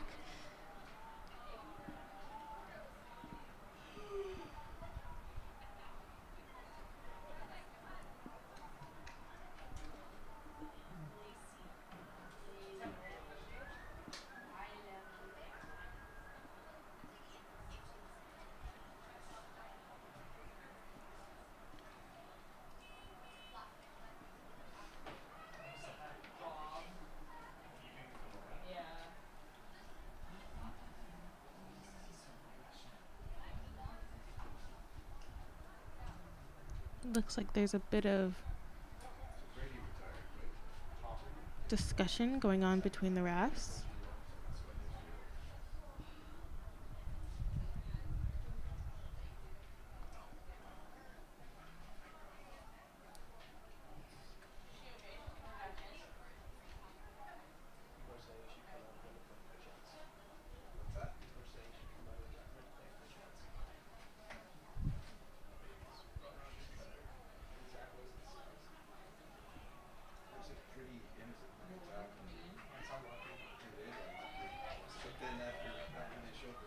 And there will be a sub for the Gators. Number 1 is now in.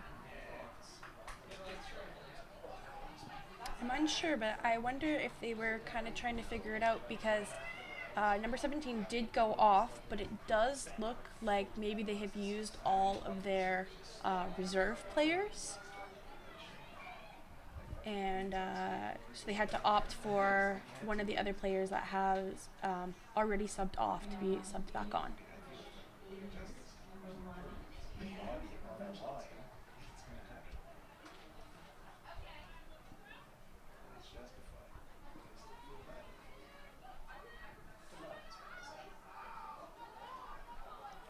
And the ball is in, uncontested by the Ravens, and passed out by Bishops. And they're doing a great run, although that ball was dropped and chased by Carleton. Bishops takes the ball out. That was great movement down the field for Bishops. They gained a lot of yards.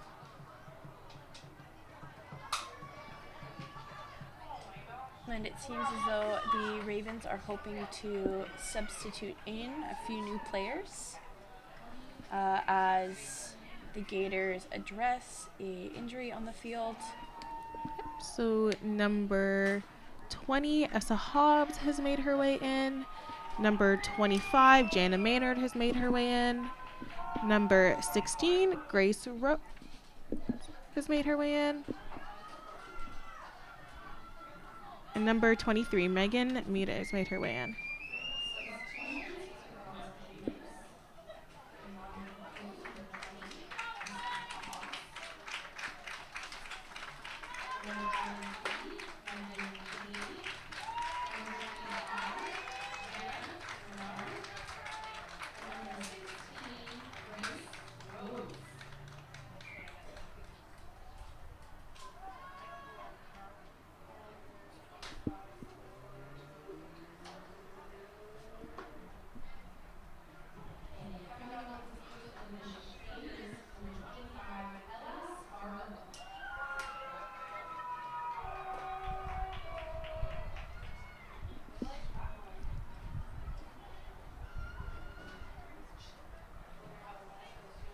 And the Ravens throw the ball in. It does go contested, but they seem to remain possession of the ball.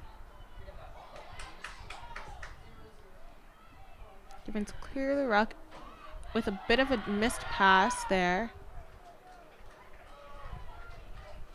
And that will be called for a knock-on scrum down for the Bishop Gaiters.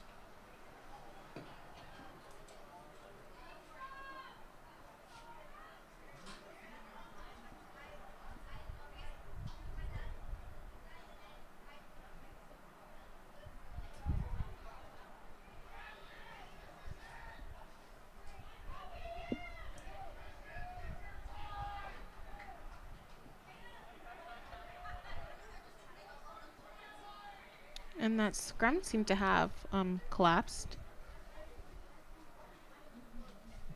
which can be a scary position to be in, especially for that front row of players. For sure, yeah. I've never been in a scrum, but as a past scrum half, watching that, I was always kind of relieved that I wasn't in that position. But they do a lot of heavy lifting for the team. They really do put their bodies on the line.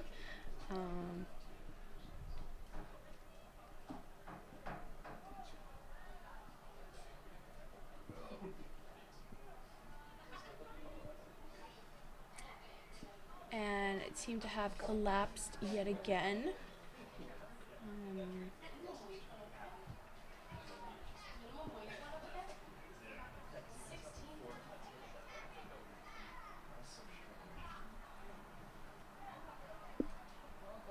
And while the weather is a beautiful day for spectators, I'm sure when they're playing on the field, It's very hot. it's very hot for them.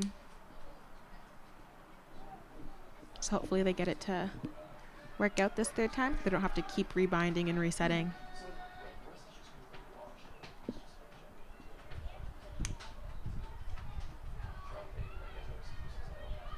And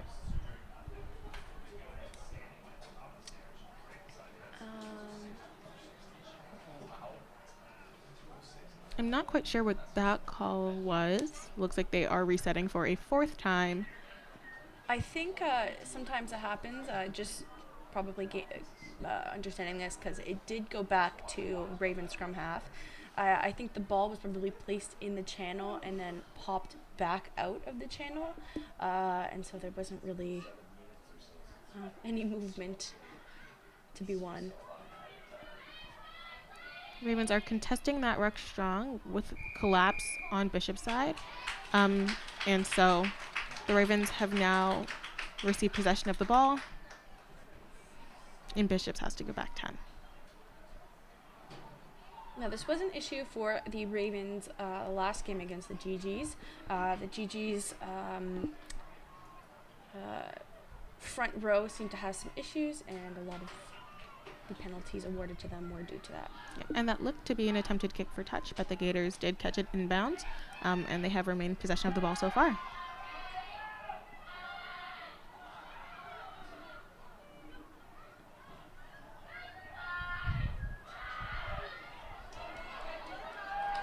That was a loose ball, and the Ravens did do a great job of putting pressure on the Gators.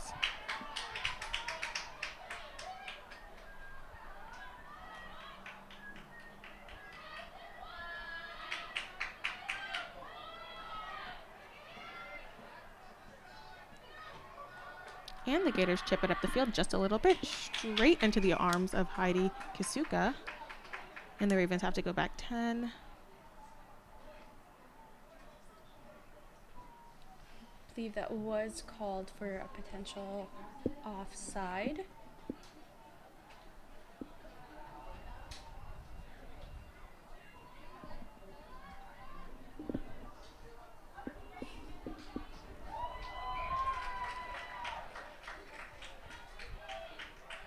And the Gators did kick for touch, but it went out just before the try zone of the Ravens. So Ravens will have to do a really good job at defending that line off of this line out.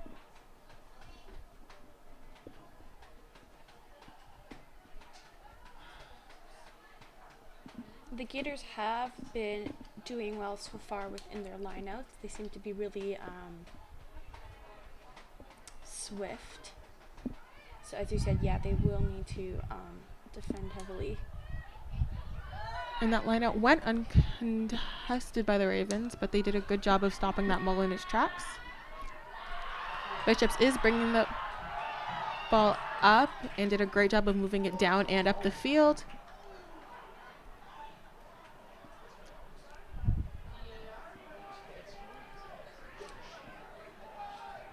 Seemed to be a bit of confusion around the try line.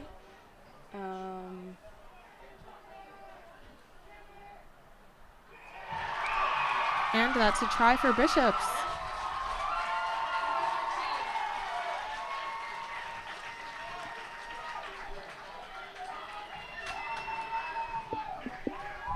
They do have a very good presence out today at the Ravens field.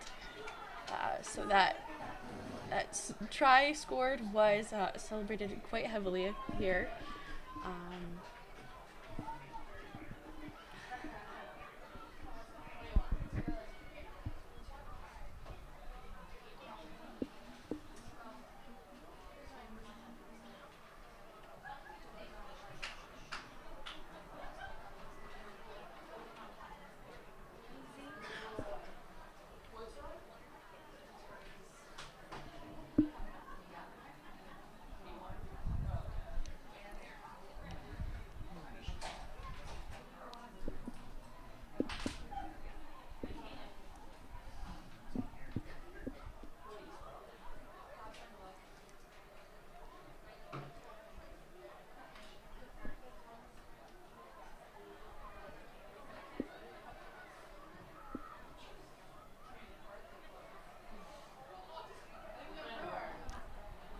Carleton looking to contest that convert just a little bit.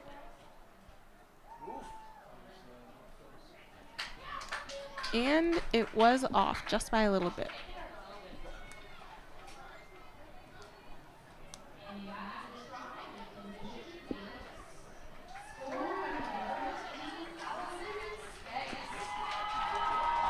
And that try for Bishops was scored by number 13, Allison Skeggs.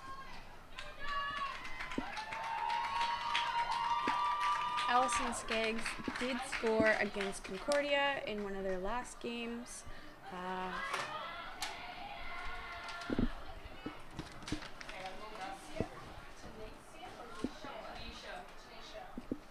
And in for the Ravens at the moment, that has just been subbed in, is number 19, Tanisha LaValle Smart, and number 21, Jazz Burks.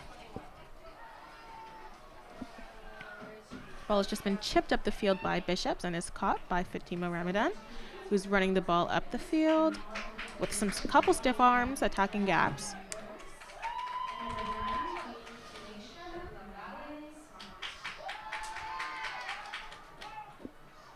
Carleton over and secured that ruck. A bit of an overpass, but they've recovered the ball as it was knocked backwards. That ball was out, and Bishops did take advantage of that. Oh, penalty. The ref has decided the ball was not out, and so Bishops moved up with the ball too fast.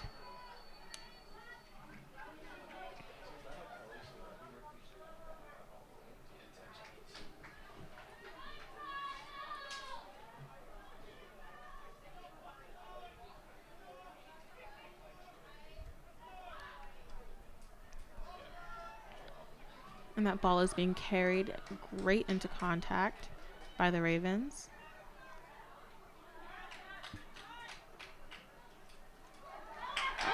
That's the Number Hawks running, trucking with that ball.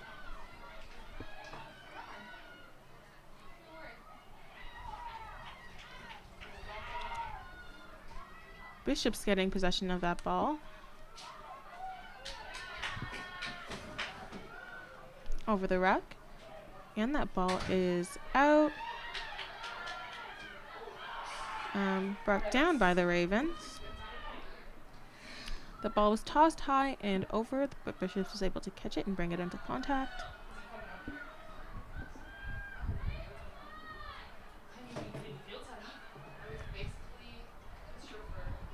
Lots of pressure being put on Bishops by number 24, Heidi Kizuka from the Ravens.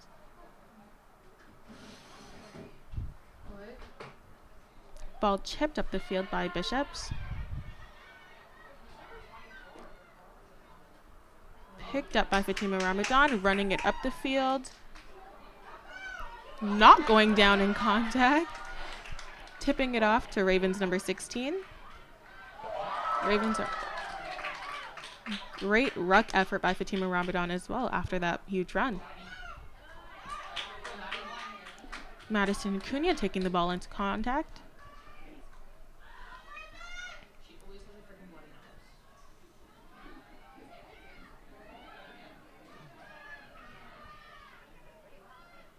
Number 20 once again up the field.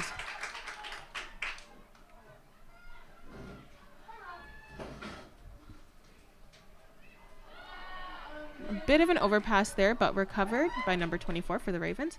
Tipped on.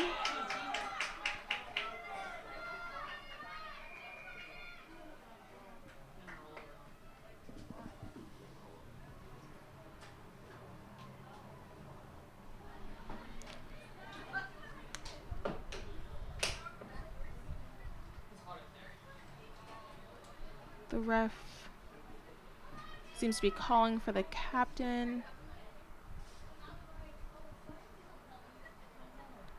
And it looks like it was a penalty against Bishop, so Carleton will remain in possession of the ball.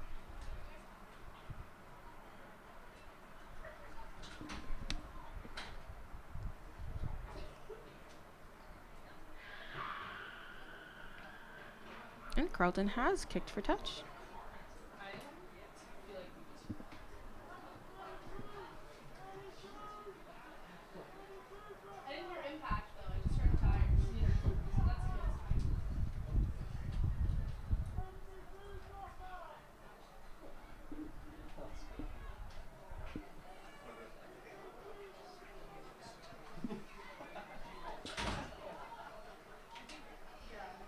I do have to say Fatima Ramadan has been putting in the work in this match, just from the way that her runs have been going and being there. Just the intensity that she's brought this game has been really, really great to see. Carleton has lost possession of the ball.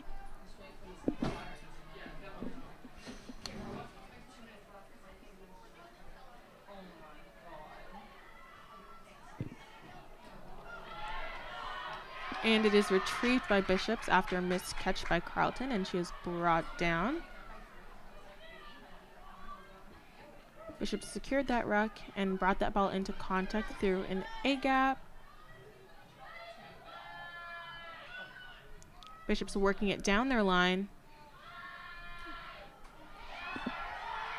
with a chip down the field, retrieved by Carleton, number 21, who's bringing it up the field. Correction, number 24, who unfortunately lost it in contact.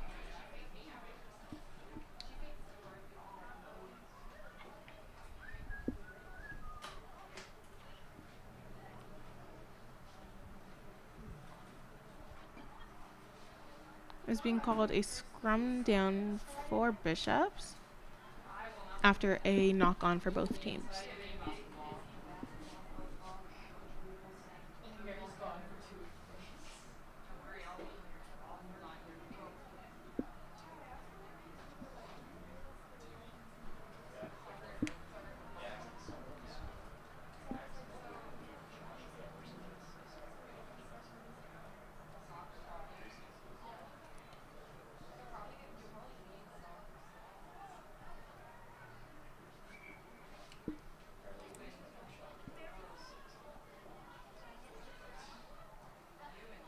It seems as though one of the back row players for the Bishop Gaiters has a injury.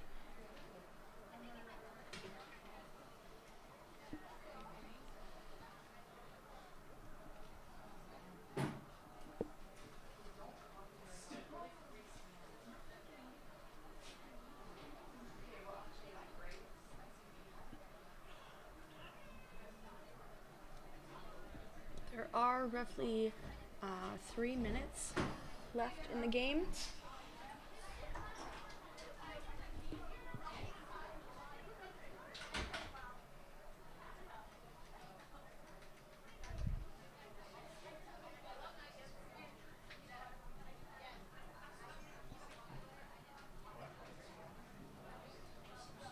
It looks like some type of shoulder or upper arm injury, but it is always good to see them being able to walk off the field.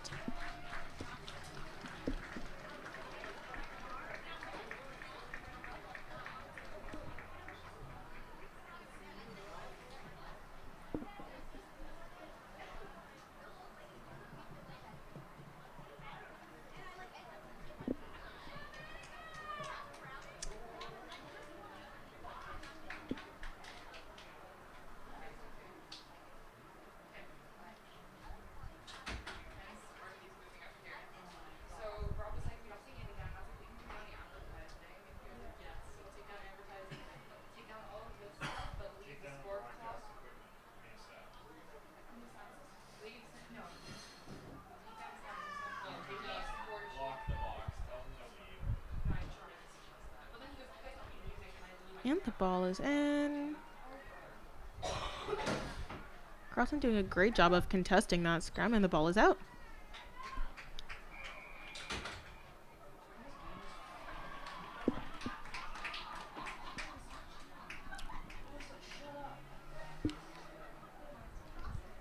And that's a penalty against Bishops. They'll be back 10.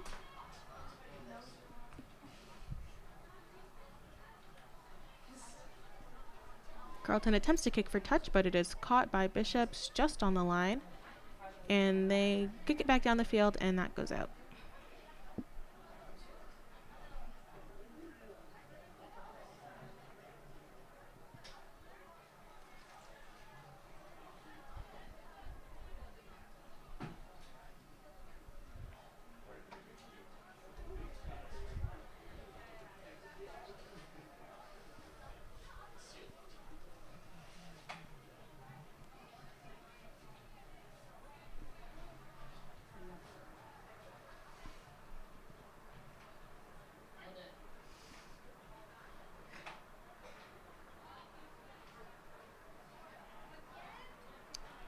And Ravens unfortunately knock on that ball off the line out. The heat and the sun beaming down on them without any overcast is definitely getting to both teams at the moment with just the last couple plays left. We really hope to see them stick it out. Push through. Push through. It's been a long day for both teams, I think. Yeah, and keep that ball when they head into contact. And a Norman running right through all the Bishops players, keeping the Ravens about 5 yards out from that try line. And that try is good for the Carleton Ravens. Scored by Essa Hobbs.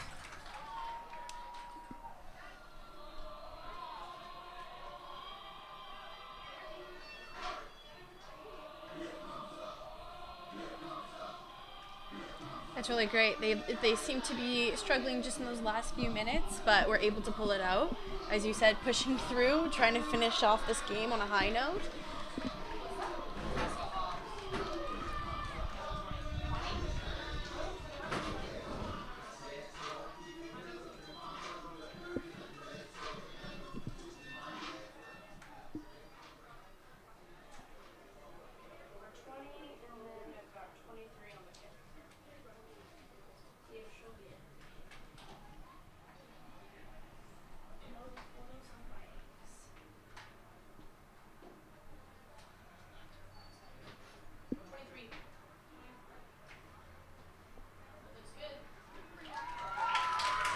And that kick convert was good.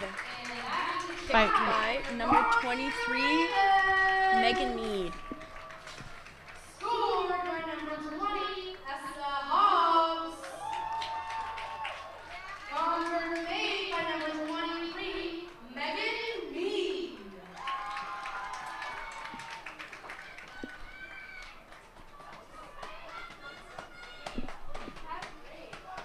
And Bishops is back at the line for kickoff for the last few plays of the game.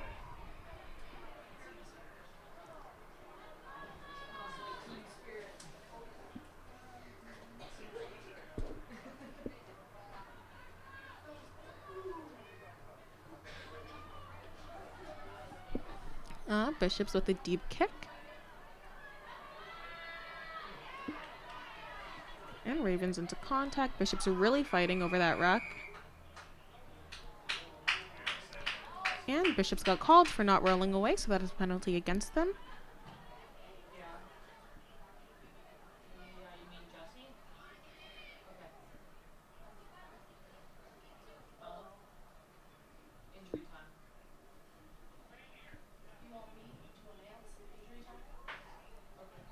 And Carleton kicks it out of bounds.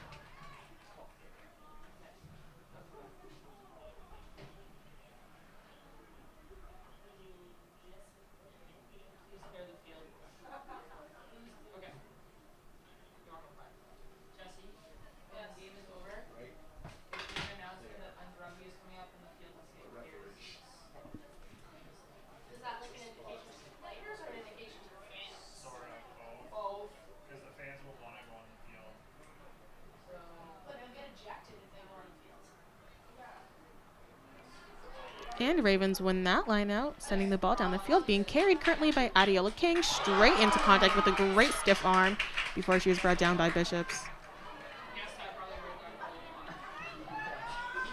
Carleton still carrying the ball up the field to Allie Norman. Anna Norman, correction.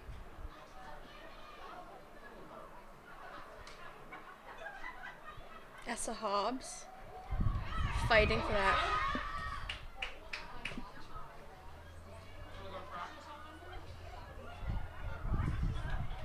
Carleton dropping that ball, but luckily for them, it went backward, so they were able to maintain possession.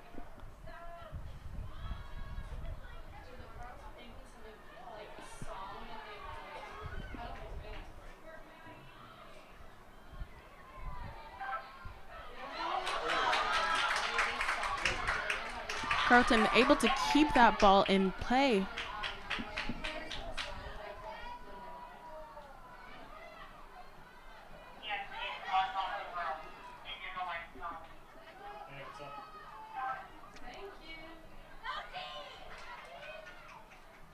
Carleton making sure to secure.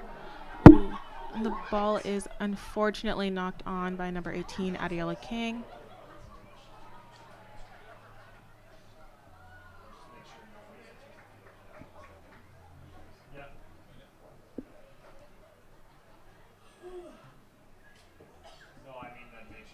It'll be a scrum down for Bishops.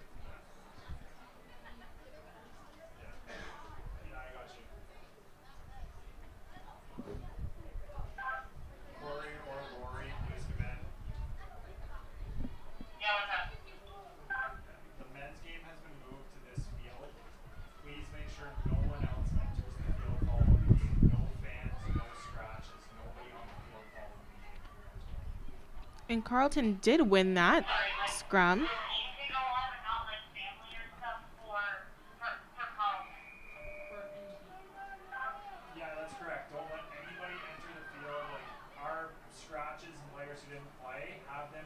is a penalty against Carleton.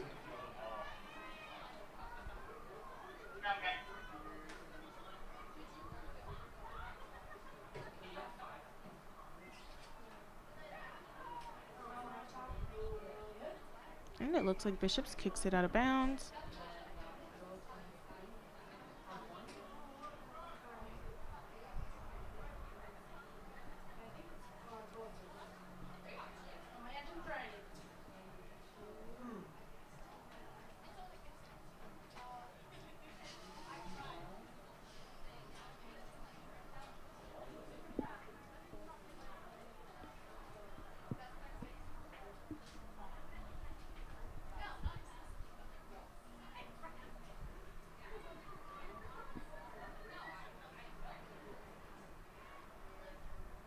And they win their line out.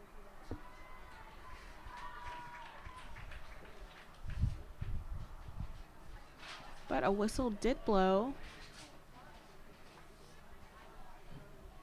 I think it was a not straight that was called, and so now it'll be scrum down for the Ravens.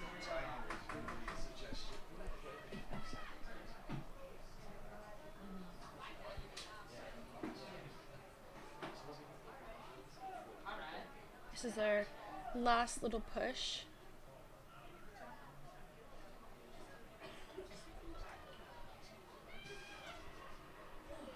And that ball was out, and the scrummy for the Bishops was able to be quick up on that ball. It was knocked on by the Ravens, and the Bishops did get possession.